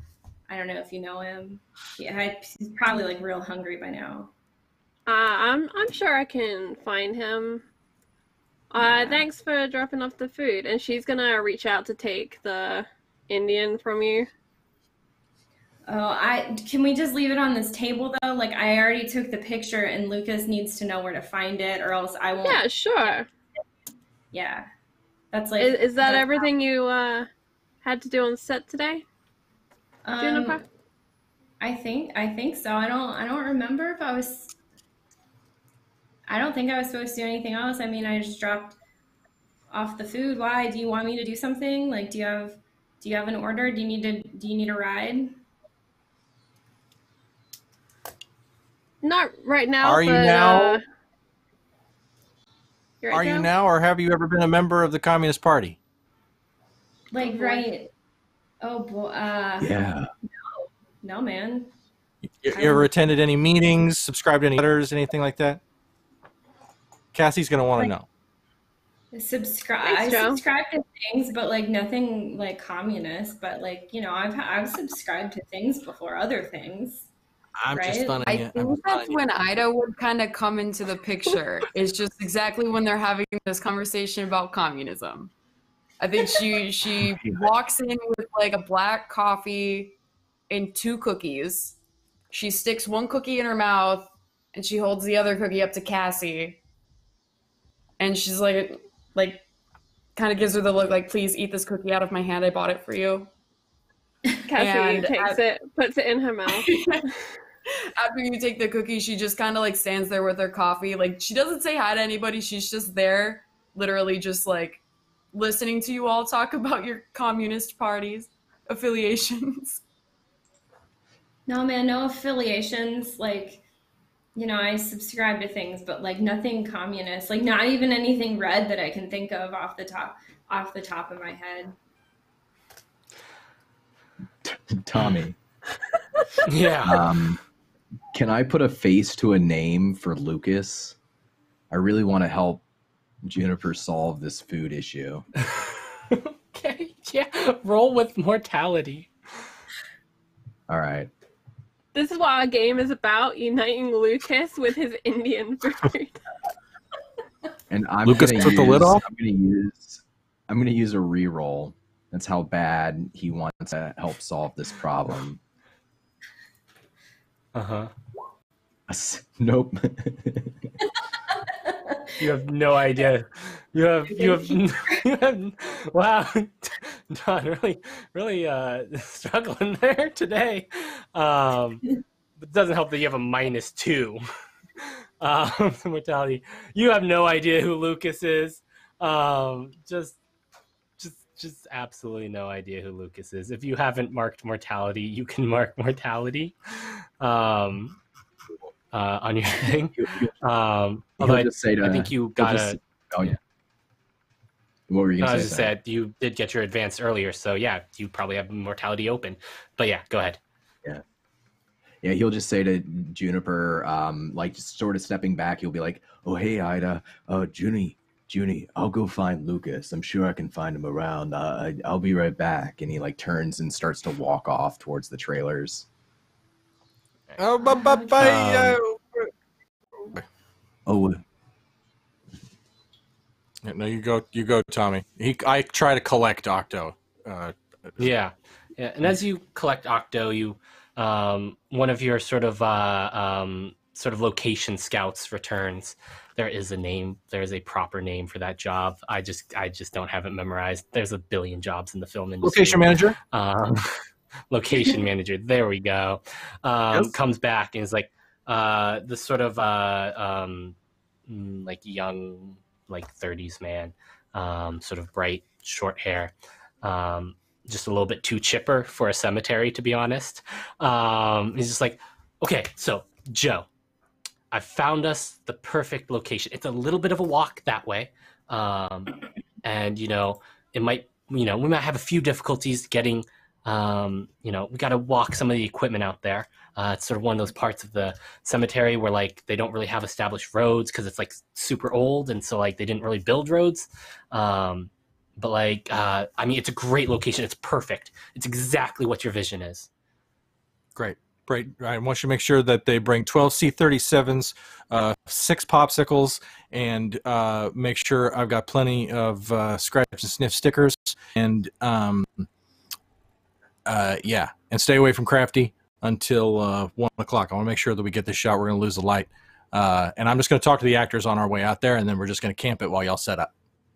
Hey, Joe, right, why and don't he, I go ahead and help carry those lollipops? Cassie's like, please get me out of this conversation. I just can't anymore. Yeah. So the Yeah, so the location manager was about to like delegate that to someone else because that's not his job. That's not, that's not his job. He tells someone else to do it, and then he walks with Joe out to the location, and he's just like, he tells someone else to do everything else, and then he's like, if you could just grab the pops, that'd be great. Hey, Joe, let's walk and talk. Octo, I'm sure. Joe, you'd like to come along. This is going to be your scene, right? Right, Joe? This is one of Octo's scenes, so he should probably come with us. Yeah, we're gonna have yeah. Yeah, it's time for decaf for you, but I like your verb and I like your chutzpah. Ida's just gonna come with us just in case the dead rise from the grave, and Joe, if you don't mind, I'm gonna help Cassie for a couple minutes. I'll meet up with you when you're done starting the location. Sound good? Okay. Okay, we're just going to let you know if the dead rise from the grave. Okay. All right, y'all Cool. have fun. Cool. Okay. All right. So, what should I do? Like I'm not really like in your movie, man. I dropped off the food for Lucas. You're hired. You got to put like Caster. Should be great. Oh. Okay. Yeah, we'll find something for you. Absolutely. I mean, I love the look. You got this whole kind of chilled out Barbra Streisand hippie kind of not Streisand, Breakfast at Tiffany's meets Get the Hell Out of My Car kind of a vibe. So yeah, that'd be great. I don't have anything for you for this scene though. This is just Octo looking at a headstone, and then Virgil emerges from the leafy wood. As we walk past Juniper, I just quickly mutter underneath my breath, just stick around, he'll pay you. It'll be a lot easier and a lot more relaxing than what you're probably going to go do. Promise me. Just hang out. I give And her I'll like walk I'd give her So like we've seen everyone else. Auden, how do you arrive, and what is sort of your presence at this? I'm sure you'd like to make sure that your production is part of sort of your, this is sort of part of your making sure, your stewardship here, making sure this is going to go off without a hitch. So what is your presence here like? My presence so far has been largely completely invisible. I have let everyone else get on, but I've been watching. Through the security cameras mounted on the outside of the trailers from like a paranoid command center of different screens and stuff like that, and just letting sort of like at the moment, like I'm watching over security, making sure that they have like a perimeter, that people aren't wandering onto set, and then he just sees Juniper just fucking arrive and no one does anything, and he looks to the head of security and is just like, we will be having extensive words. Excuse me a moment. And I head on out to go track down Juniper, because I actually am familiar with Juniper. And I reckon I catch up with her just as she's sort of like, I'm not part of this movie. Yeah, Juniper. and you probably also, oh, sorry. I was gonna say, you probably also have a couple people who are like mixed in with the workers who are like giving you live updates, maybe like doing some like live stream, like video, like surveillance for you. But yeah, Get some snippy comment from like one of the security team who's like supposed to be serving at the catering table, and he's like, oh, like, what am I even doing here? People are just ordering in food. And I'm like, not doing your job, because people are just wandering onto set. You're fired. And then I go find Juniper, like, oh. You're going to find Juniper, and you pass by the craft as you're passing by the table, and they've sort of walked off at this point. They're heading further into the cemetery. You see just this guy. He's in a hoodie, hood up, looks way overworked. And he's just like, where the fuck is my food? Someone, who took the food labeled Lucas? I had food ordered. It was brought in. I have a photo. I have photo proof. Who took my food? Excuse me, you, yes, man who's shouting and wearing what I can only imagine is some kind of... Who the hell are you? Who am I? I'm the person who's going to decide whether or not you are ejected from the set to go and scavenge for your own food. In the same thrift stores, I'm guessing you got those clothes. Now, who are you, and why are you making a commotion? He looks sort of taken aback. He did not expect that response, and he's just like, "Look, man. I'm just having a lot. I'm Lucas. I'm one of the grips here. I just haven't eaten all day. All right. Look, I've been busy getting everyone, prepped. We had a lot of work setting up here, getting set up here. It's not exactly the easy. Look, I'm sorry. I'm a little bit hangry right now. I'm just a little bit hangry, just a little bit, and I took it out on you. I'm sorry. I'm sorry. I ordered food, and I think someone took my food. I'm sure you work in an office. Someone, you leave your lunch in the refrigerator with your name on it, and someone takes it. Kind of like that. Yes, kind of like that. Exactly like that. That's something I can relate to wholeheartedly, and I understand what you're going through. Now try to understand that you have your name on some lunch, and it's gone missing. I have my name on this production, and you are irritating it. So, keep it to yourself, and go make yourself a sandwich. Yep, right on, boss. Yep, got it. He walks off, and you head off to chase after and find Juniper. Ida, I believe you had a scene you wanted to do? Yes. As you're walking through the cemetery, yes. So Cassie, weird question. Have you found anything weird out about Dario? Have you given him a second thought since we kind of figured out what was going on with that?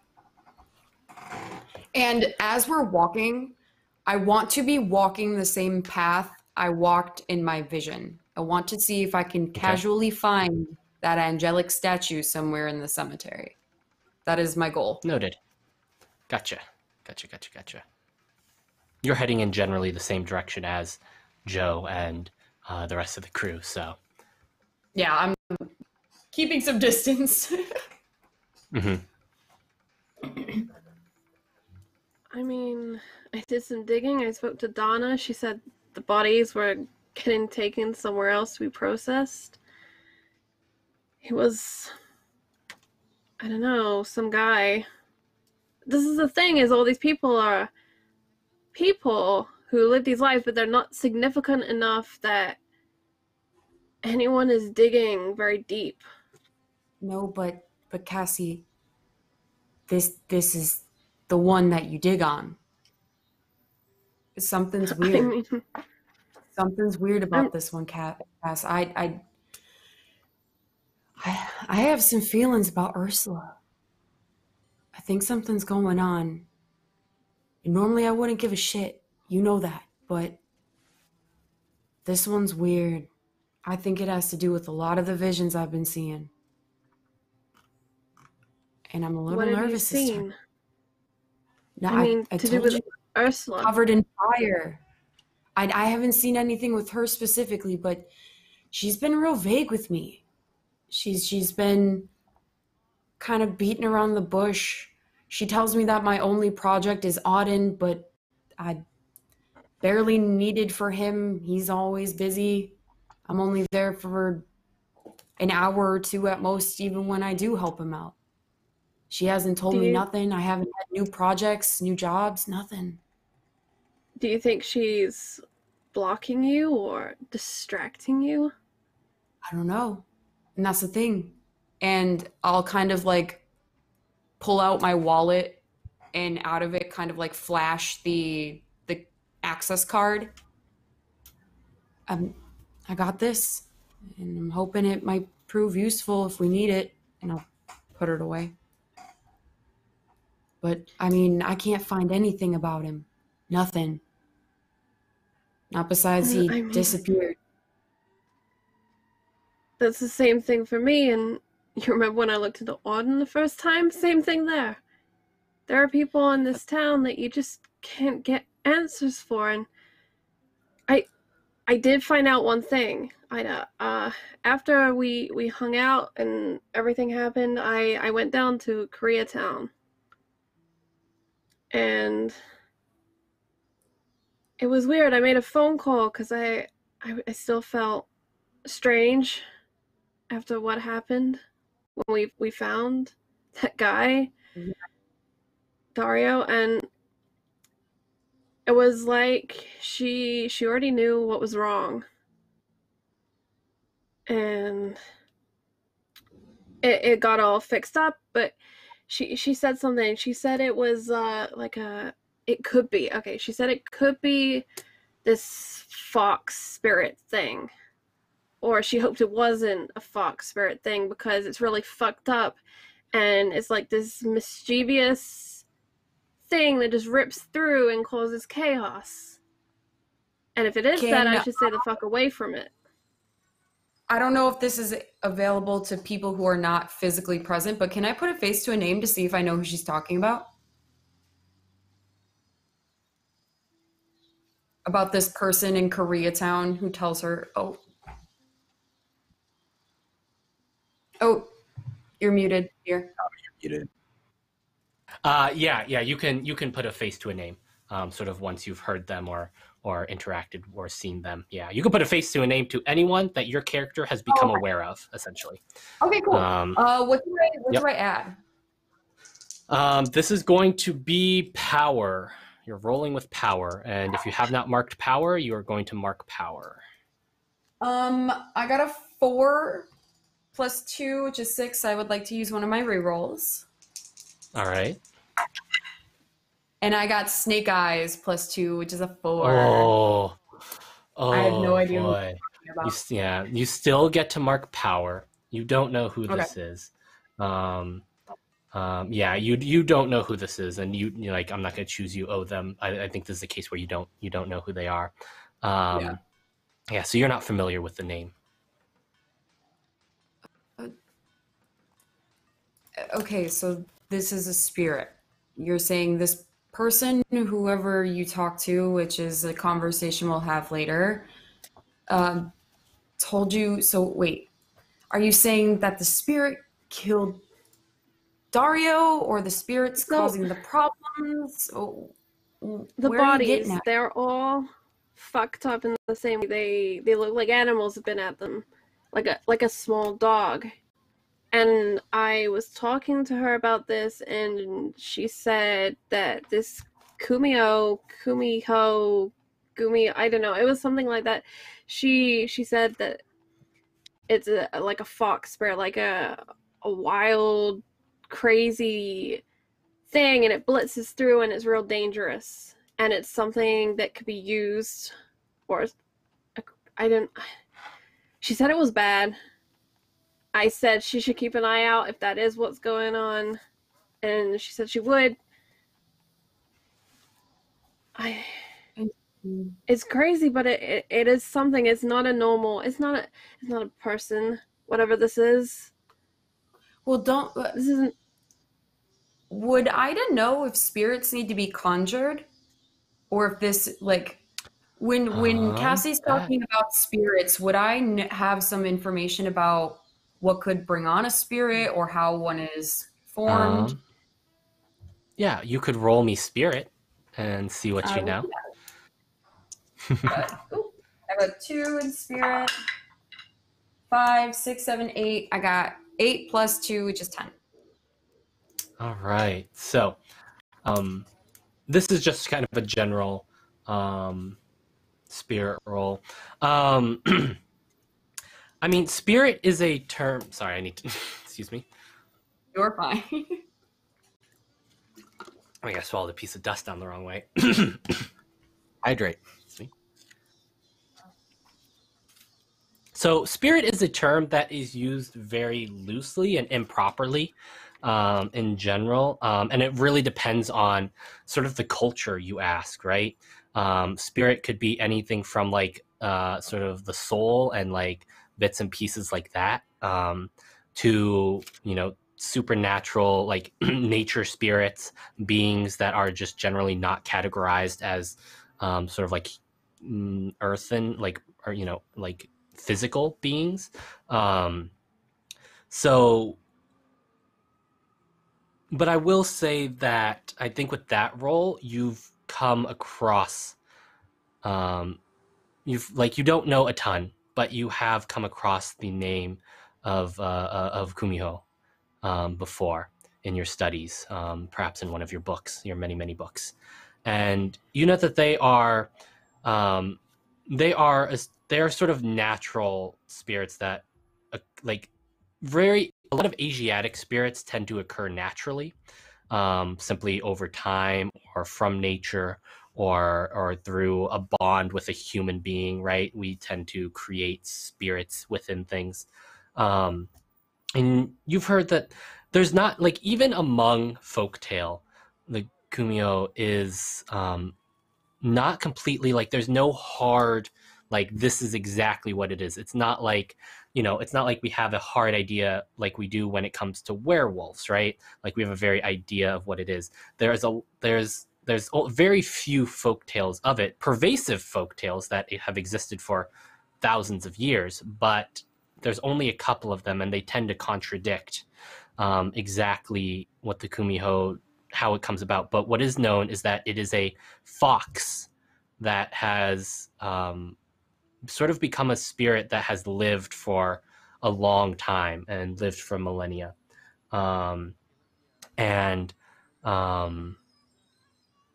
that its ultimate goal, and this is sort of like, I think, you know, some stuff you get from Cassie, so its ultimate goal is to become human. But there are conflicting tales on how that happens. My last question with that is, would I also Mm-hmm. know that in their process of becoming human, like, I think it if you because ask they... Cassie, she could tell you if you bring it up. Okay. Because I think so, yeah, the lady told her about that. So wait, Cassie, I sort of know what you're talking about. I read a very, very, very old folktale once and kind of understand what they are, but when they become human, is it their own self that's human? Do they embody another human? They have to consume a lot. So I don't know if they become a sum of their parts or they just make themselves. But it makes sense, right? Because when we found Dario, there was something protecting that space, or an angry spirit there. There was that stuff was going on. Yeah. Right. And something is going on in the city. People are making their plays. More loudly than before, it seems, because, I mean, there hasn't been this many issues, or maybe we just haven't been aware of it, but man, this is real fucked, Cass. When I say it needs to consume a lot, I mean, a lot of people are gonna die, if that is what this is. So we're hunting ghosts now? Are you telling me we're the fucking Ghostbusters, Cassie? Like, what do we do? I've never, in my whole years of everything I've known and seen, this is new. I don't know how to fight a fucking spirit.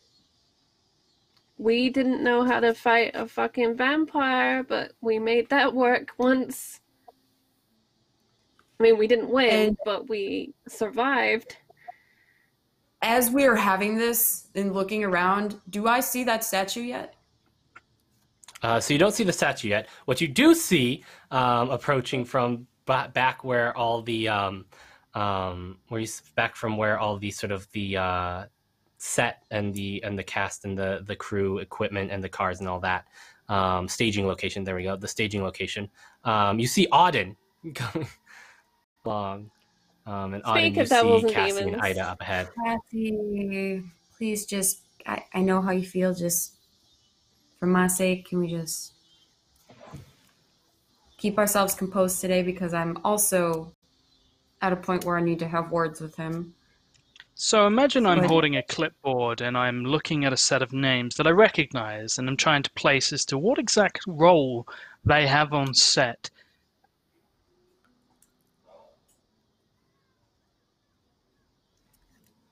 How can we help you, Mr. Thornhart? Well, that would be a lot easier to answer if I could tell why exactly you were here, what your position was. I am personal security for Mr. Joe Robane. Interesting. And why would Joe Isn't it? Robane need personal security? Well, he's working on an Auden Thornhart project. He's working on an Eden Core project, and by Eden Core I mean Eden Core is a percentile backer of this project. Nothing more. What is it about Then why are you brighter here? tomorrows?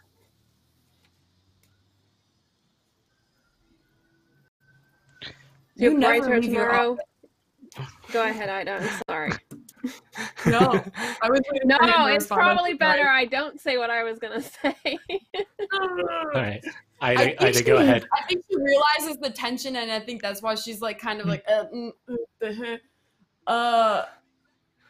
Auden, you never leave your office unless you absolutely have to. So I think Cassie has a very important question that she's asking you. Is basically Yeah, well, why there are were... you? Sometimes, rumors get started by people say that I'm a recluse or odd or a vampire. So I have to step out the office every once in a while just to be seen. Are you saying that you, Auden Thornhart, give a shit about what the common folk think of you? That's so touching. You may find this hard to believe, Ida, but I do employ a great number of them. So yes, I give a shit what my workforce thinks. Well, Mr. Thornhart, we are your workforce, and we do have jobs to do here on set. And yet you're not with the rest of the people on set. You're here walking the grounds looking for a particular shot. Didn't have either of you pegged as photographers or cameramen? I was checking the vicinity. This isn't a normal place where they would be shooting, and I wanted to make sure that there was no one that wasn't meant to be on set. I've already encountered more than one person walking around. Food delivery agents and the like, but I am only personal security. Well, personal security has let their charge wander a very long way away from them, so I was just curious what it was that was so important that the two of you, my two dear friends and acquaintances, have wandered all this way to talk about. It sounded like a very serious conversation before I arrived. I'm carrying the lollipops. Lollipops, and I needed help. I'm here, obviously, as a supernatural respondent of sort, and I was just Cassie making looked sure surprised. there was She didn't nothing know weird. this. Just making sure there was nothing weird around, all right? And you actually don't know, Auden, because every time I have some sort of vision in your fucking office, you're never paying attention, but I need someone to hold me so I don't run into things sometimes. Cassie's helping me out. You want to blame her, then blame her, but it's me. I asked her to take a walk with me, all right? Well, I am curious to see if there are any perceivable threats I would need to be made aware of, given the fact that I do have a minor investment in this set. No. All right, and I Fine.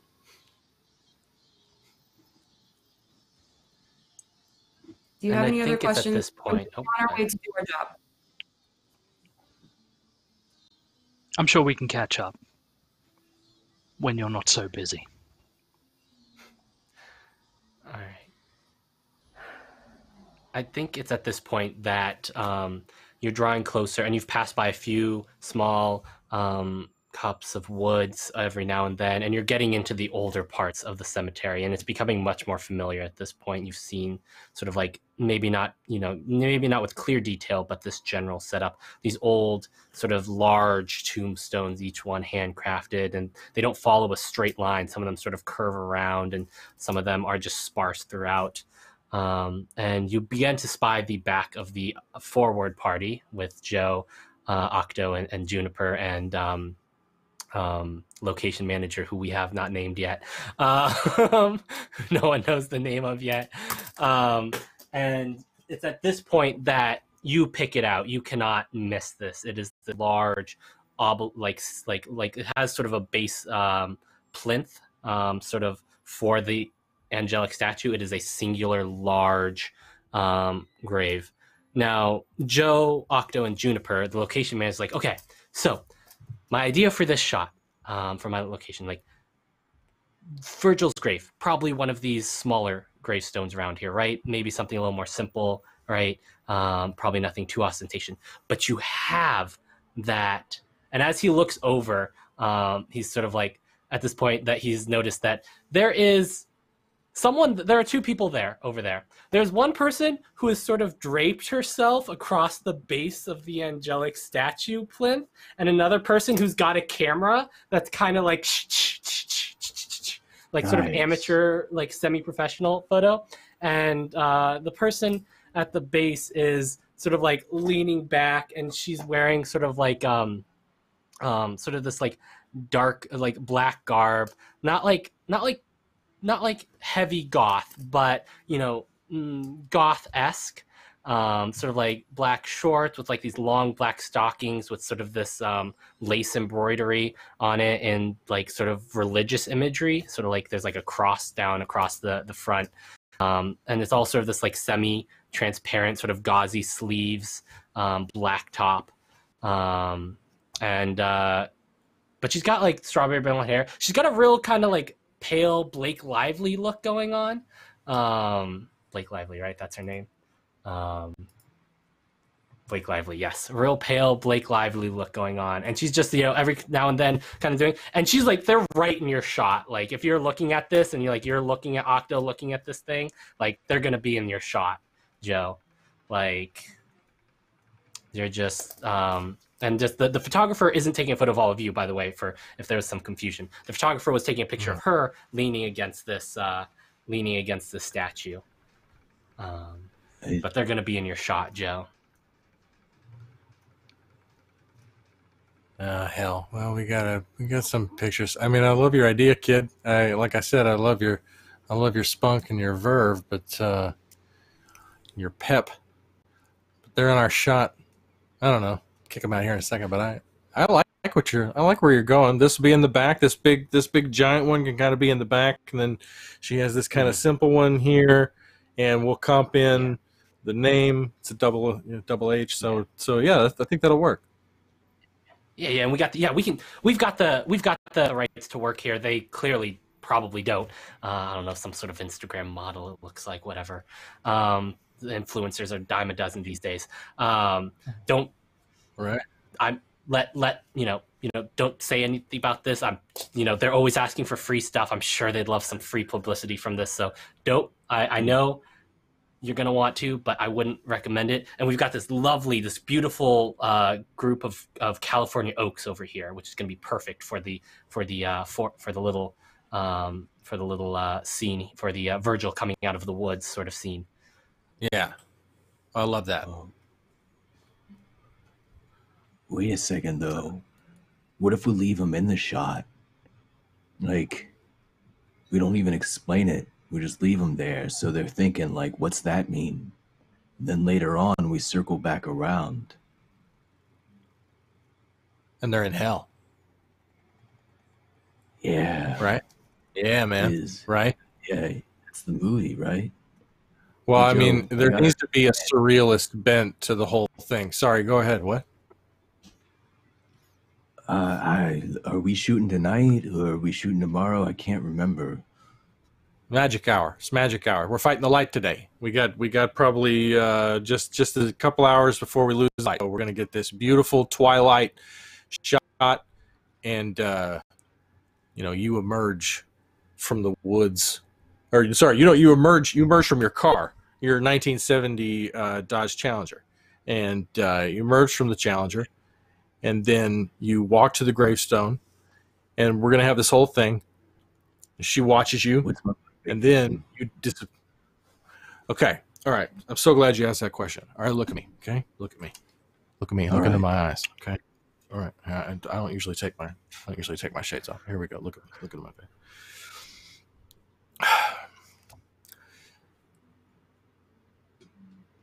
Eyes of the Fire by E. Streebeck shares shocking similarities to Dante's Inferno in multiple regards, particularly the relationship with the Virgil character. In Dante's Inferno, Virgil is someone he respects very much, and that's why he's his guide through the afterlife, right? That's why somebody who protects him is because it's someone that he holds in such high regard that it is a given that he will be okay and eventually will descend through Satan's butthole, effectively, because he would go through hell itself with this person, right? So then imagine losing that person forever and it, right? And not just like in a metaphysical sense, but like they're gone forever, period, confirmed.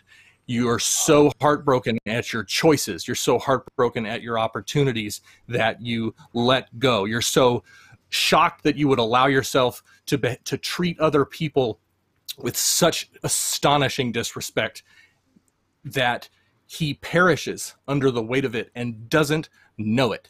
And this is the scene where he effectively collapses at her grave and then disappears into the wood where we continue our story, okay? So that's your motivation. Desperate heartbreak, total loss, okay? Joe. Yeah, I mean, I get it. I get it. Trust me, I get it. When you wrote this, when you adapted this and you imagined it, was it like in your life you had someone maybe that like you had in mind, like you connected to this moment? Is this like, do you know what I mean? Like, have you ever experienced this yourself, man? I had 4 of them. And then they went away. We came up together. We shot so many things together, and then they didn't want to work together anymore. And that's gone now. And I'm alone with it. And yeah, it does. That's part of why I'm so passionate about this project, is it's total loss, total awareness of what you've done to others and therefore yourself that can kill you if you're not careful. There's a moment, and I want to say that this is the first time that real or like faked, like without him spraying something into the corner of his eyes, this is the first time that Joe has seen like a tear like stream down Octo's face. And he goes over and he tries to hug him if Joe will let him. Hey, we're coming in for the real thing. All right, come on. I know. We're just making movies. This is what happens. We're making movies. I know. This is Tommy. This is me using my intimacy move. So when you share a moment of intimacy, physical or emotional, with another person, ask them an invasive question about being human, and if they answer the question honestly, mark redemption. Which I feel like maybe he did. I don't know. Only he knows that. Yeah. Yes. So, Joe, do you feel you answered truthfully or honestly? Okay. So redemption, Octo. And I think that means. Oh, go ahead. Yeah, I was just gonna say that means that I've filled up my redemption track, so I can take a redemption move. Mm-hmm. Right? Is that how that works? Right. Yeah. That's exactly how it works. And you clear the track. And all right. Yeah. So I'll mark that. But like in this moment, he's hugging him, and he just kind of whispers in Joe's ear. He's like, "Don't worry, man. I'm not gonna let you down. I'm gonna tell your story." Mm-hmm. I know you're gonna rock it, man. You're gonna rock it. You're gonna be amazing. You're gonna be amazing. Let's shoot it. Let's shoot this motherfucker. Where is I don't want to break up this moment, but did you say you were shooting a movie? And you see Oh, that yeah. in this time that you two have been growing up, in the time that you two have been growing up, the Instagram influencer, and at this point, Ida and Cassie and Auden, you have just about caught up to them. Cassie and Joe, your phones beep with a message, but you hear this voice like, "I'm sorry, did you say you were shooting a movie?" And you see that this Instagram Blake Lively-esque model influencer person has walked up, and her camera girl has walked up as well. And yeah, she's just standing there like 5'5". And she's just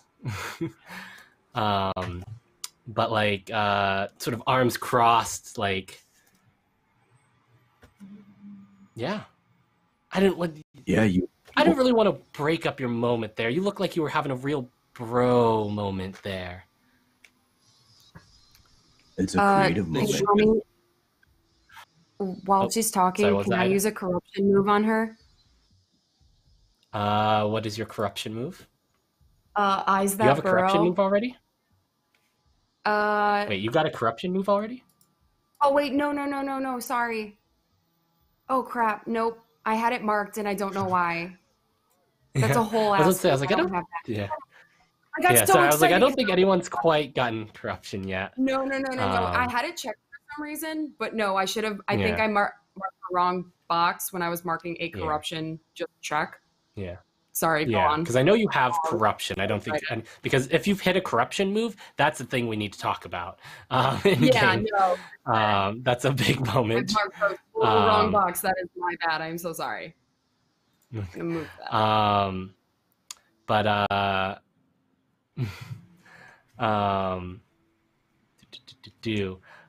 But that is a big narrative moment that we would need to discuss if you're hitting levels of corruption. So sorry about that. I was just like, did I miss you hitting a corruption move? Because I would, okay. For me personally. But sorry, you all see her, sort of like faint strawberry blonde hair, real well done makeup, sort of heavy eyeliner, semi-goth outfit, I would say. Real, like, she's got just like a pose. She's got her arms kind of like this. She's kind of got her finger up by her thing, one arm. Go ahead. Is she a famous influencer? Like, is she someone we would recognize? Could I put a face to a name? You could certainly try to put a face to a name.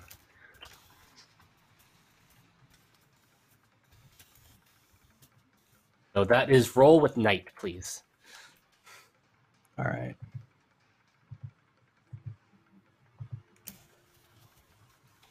That's my best roll tonight. Would you like to use your last reroll or not? This is just me asking. No, I should save my last one. Okay. This is just an Please Instagram mark influencer. night if you haven't. Okay. Let's see. On an 8, on a hit, you know their reputation. The GM tells you what most people would know about them. You probably do a bit of the social media trolling. You have your own social media? Octo? Yeah, he has his buddy Rocco runs it for him, but like he logs in and like secretly checks it all the time. All right. So you'd be familiar. She is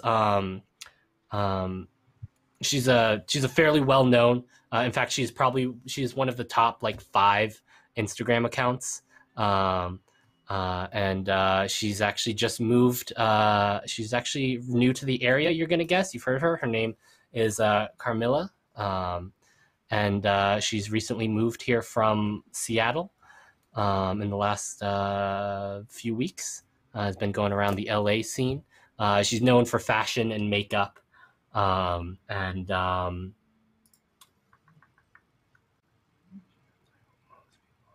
yeah, I mean that is what most people would know about her. So Octo would like break from the hug and he'd just say, "Hey, Connie, you want to be like a corpse in hell?" In the movie? It's not a Really corpse big per budget. se, but in no, hell. that.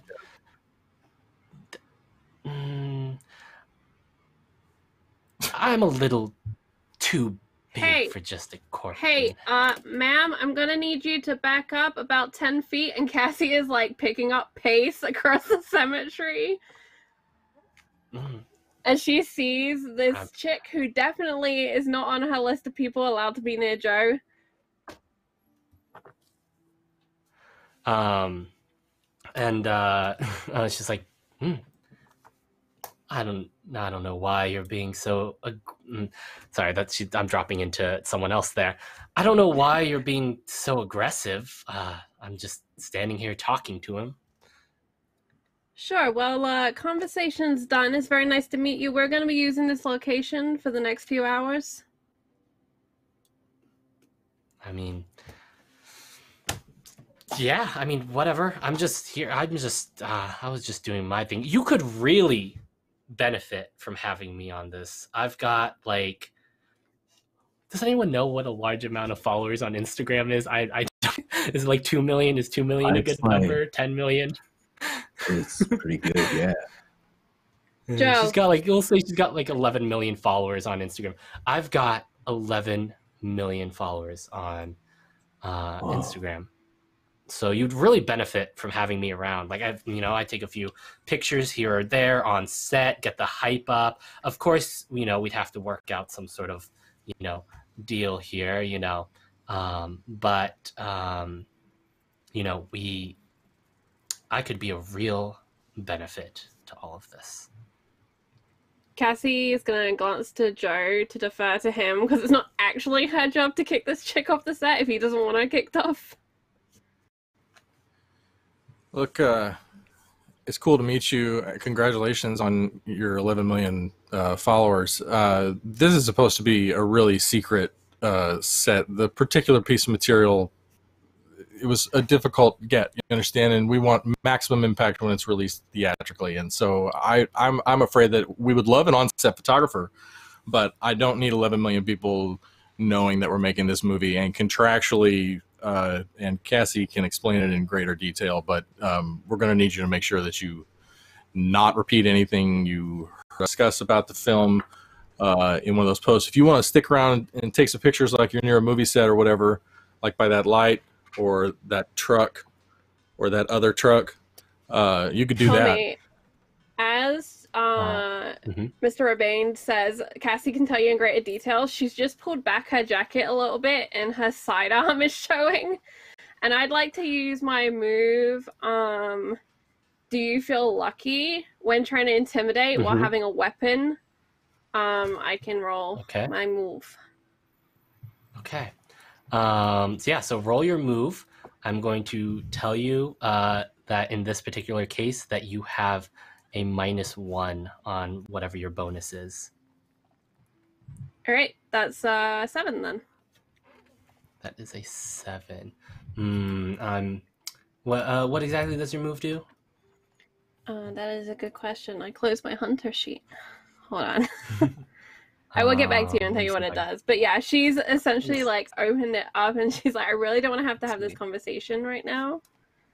Building. When you roll a persuade an NPC, and Yes. you roll with blood instead of heart. Okay. I am going to use one of my dice to drop that. So the way I think I'm going to use my dice is I'm going with the wrong stat. I roll with blood instead of heart, so it would be +2.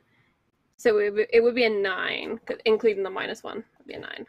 Okay. I'm going to, and I think the way I'm going to use my crit fails is I'm going to use it to drop your level of success.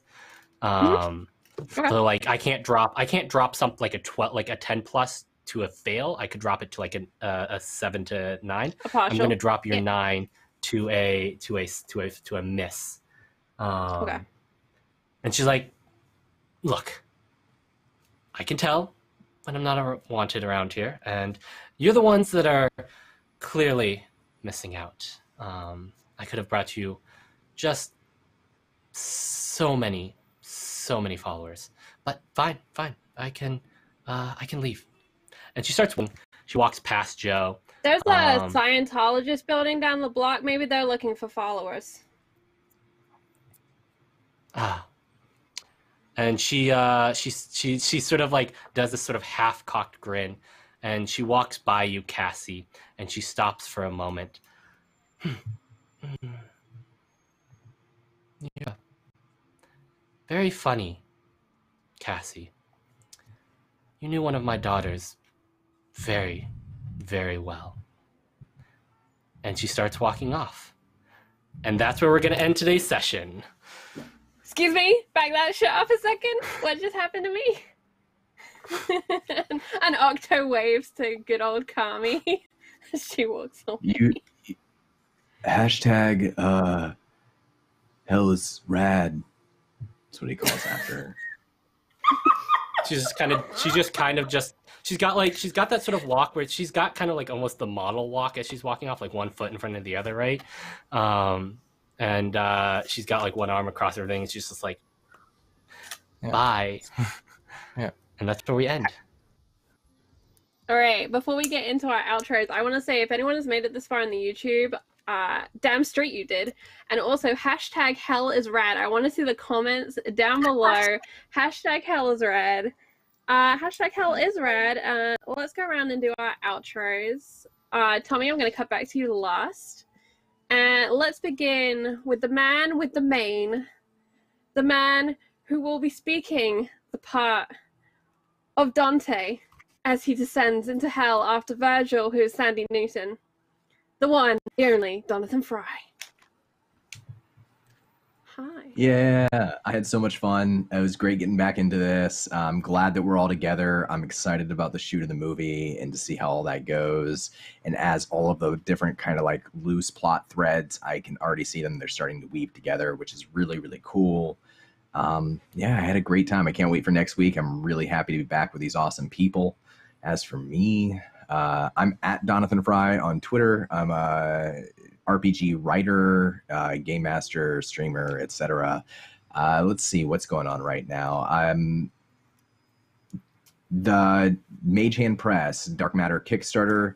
Check that out. One of our sponsors here on Encounter Roleplay, and all of the adventures that they're releasing, I'm the lead writer for. Charlie wrote the adventure, the starter kit adventure, one of the chapters there. It's really, really cool. If you like D&D in space, it's a lot of fun. It's a beautiful book, and Mage Hand Press is a great group of folks. So if you haven't already checked out that Kickstarter, check out that Kickstarter.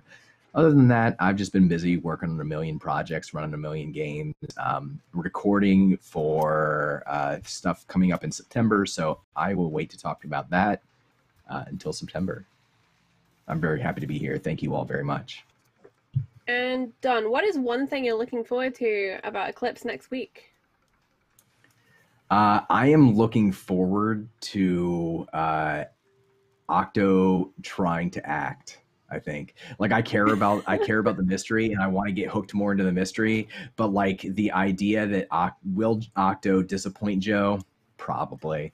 But I'm excited to find out that, I think. Awesome. I said in chat earlier, I'm just heartbroken that because I know the movie isn't actually going to exist when we finish this season, because I really want to watch it already. So Trav, get moving, all right? You need to just raise like $3 billion and we'll get this done. Let's get on to Trav, actually. The director, the one, the only, the frantic, the kinetic, the electric. Manic. Just say it. Manic. It's manic. Yeah, just say it. Let's be honest.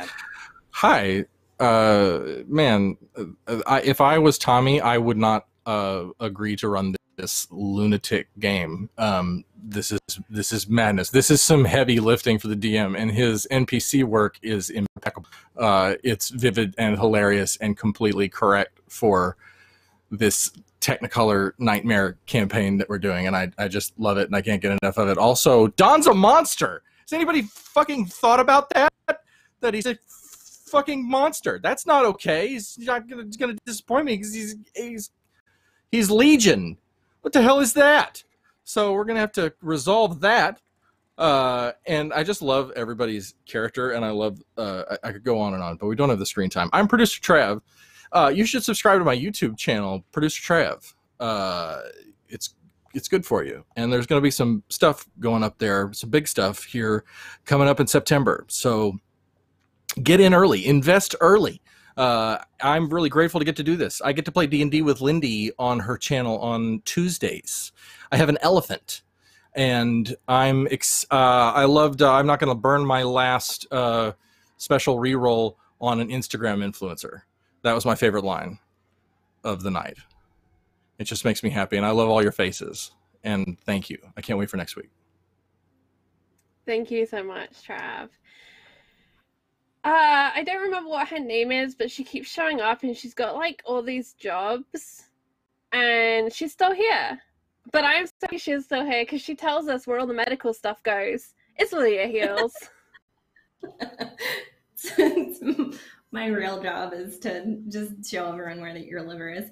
I'm Lydia. I'm Lydia Heels on Twitter. I play here on Fridays, playing Juniper. So much fun. It was really nice to be back. I missed this. I missed all of you.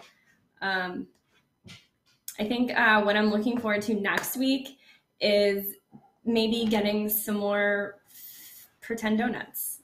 I got really excited about that, and it made me really want to eat some sugary cereal. So I'm going to go and eat some Cinnamon Toast Crunch as soon as we're done. That's it. That's all I've got. What was I? I don't have anything else. But you're looking forward I would to never next week, Lydia. subscribe to any sort of red club, communist club, nothing like that. I thought you were going to say to encounter roleplay, and I was like, Lydia, that's not the line. That's not the line. I will always subscribe to encounter roleplay. Nothing red, no communist parties. Well, Auden Thornhart also probably would not subscribe to any communist parties, but he does subscribe to A Better Tomorrow with Eden Corp and driving that well-suited and booted machine, One Role Players TV. Hey, Charlie. Yeah, it was good. It was it's gonna be a lot of fun. Like, I got to kind of just sit back and watch you chuckleheads like bum around on a movie set and stuff like that. And it's good because I know that, like, I kind of like feel a bit like Tommy in this situation because I've invested a lot in this, and Tommy is invested in this campaign. And at some point, I feel like me and Tommy are just gonna have to be like, look, we're paying y'all to do this movie, okay? We need some hustle out of y'all. So yeah, no, that's me. I play Auden Thornhart, and I am Joshua, aka Roleplayers_TV. My favorite moment of the night was any moment that Don was in, any moment where I got to stare at his luxurious mane and forget that we weren't making a Lion King. Because, like, look at that. Like, oh, he looks like a king. I love it. As for me, you can find me over on Love Lindy on Wednesdays, where I play Aris of Gesso, who is a witcher. And he, like, stabs people and stuff and doesn't talk much because he's so uncharismatic. I have a 2 in empathy. And yet, somehow, I'm playing a schmoozhy douchebag here. So, yeah, that's a lot of fun. Find me online on Twitter at roleplayers_TV. Or don't. And it makes no difference to me. That's the Thornhart spirit. Someone who is one with the spirits, be they rocks, be they cards, be they rock and roll. One of the wonderful list players I get to play with in Friday is actually, you know what? There's a lot of wonderful list players. Anyway, Ray with a brick. Cassie's bestest friend. Yes. Hey y'all, I'm Ray. I'm with a brick. That's my everything handle. So if you're interested, go follow me on Twitter and Instagram and all those cool places. I'm a variety streamer now on Twitch. I hit Twitch affiliate, so I stream during the weeks. If you're interested, go follow my Twitch. I post my schedule. But besides that, in the TTRPG space, keep a lookout for me playing some post-apocalyptic, really badass lady eventually towards the end of the month. I'll post more information about exactly what I'll be playing soon, but I'm coming back. But yeah, I'm stoked. And next week I'm really excited I think Ida's gonna get really bored on set. And so I think she's gonna kind of maybe try to give some people some bad prophecies and see how well that goes. I think she's gonna fuck with some people on set. But besides that, I'm really excited to, as Don was saying, see all these parts kind of weave into one another and actually see the line in the thread. So I'm good. I'm excited, and I'm so pumped to be back. Thank you all so very much for still having me. I love it. I just realized your title should be Mother of Mushrooms, because that's your whole channel thing, right? Is Queen of Mushroom Grove. Yeah, please do go and check out Ray and at With a Brick. Some really fun content. I've seen some great Minecraft play when they eventually found each other. It was outstanding. Last but certainly not least, our master of ceremonies, our herder of cats, the man who knows what all the factions are doing and remembers that this is a game when we do not. Tommy, Imperator Pangu. Pangu. I can't speak anymore. And nor can you, sir, for you are muted. Okay, yep, we do this. We can do this. Hello, hi, yes, getting back into being in the sort of like hosting, streaming, GMing role. It's been a few weeks. You totally can't tell it all. Hi, hello, yes. I totally forgot what I was going to say. I was going to respond to something that you said, and I totally forgot what I was going to say. Yes, I loved it. I loved herding the cats. I'm glad that the cats are all together now. I think next week's going to be real interesting because we got you all together, and oh boy, based on how these starting moves went, we got some tension in here, some unexpected tension, to be honest. I'm not gonna lie, some of these threw me for a curve. So next week is gonna be real interesting. I had a lot of fun getting to play some NPCs that you got to meet today, and I'm super excited for you to meet more. And oh my gosh, I love all of your characters. I love how like there's just this roundhouse. Like there's the 3 people who remember everything, and the 3 people who remember nothing character-wise. I'm talking about characters. 3 characters who remember nothing. Octo like has his moments, but like it's just really funny. It's like, do I know you? I don't think you do. Whereas these other people are like, I know you, and I definitely remember you. I've met you once, but I remember you. So it's just really funny. It was very memorable, Tommy. That was a corpse. I just love seeing the moments where characters do stuff or say things where they assume that the other person knows them or knows what they're talking about. The other character's like, I don't know. And I love all your characters, and I'm so excited to see how Auden interacts with more heavily with all these cats next week, as he's a little bit more heavy in the mix next week. But yes, I'm at Imperator Penguin on the Twitter sphere. I do tabletop RPG stuff, video editing stuff. If you follow me there, you can find out what I'm doing. Specifically, I'm over on Salty Sweet Games at 12 noon Eastern tomorrow, playing some Call of Cthulhu. I may or may not be hypnotized. I'm not sure. No one's sure except for Lauren, our GM. So come find out whether or not I'm hypnotized with me tomorrow, 12 p.m. Please do go and check that out. And this isn't your last chance to interact with this game this week, because we will be putting up a poll where you can vote to decide which faction is making their move. We just had the Power faction make a move, correct, Tommy? Nod. Knight. We had Knight make a move. We had Knight just move. That's right. Power was like close in the poll.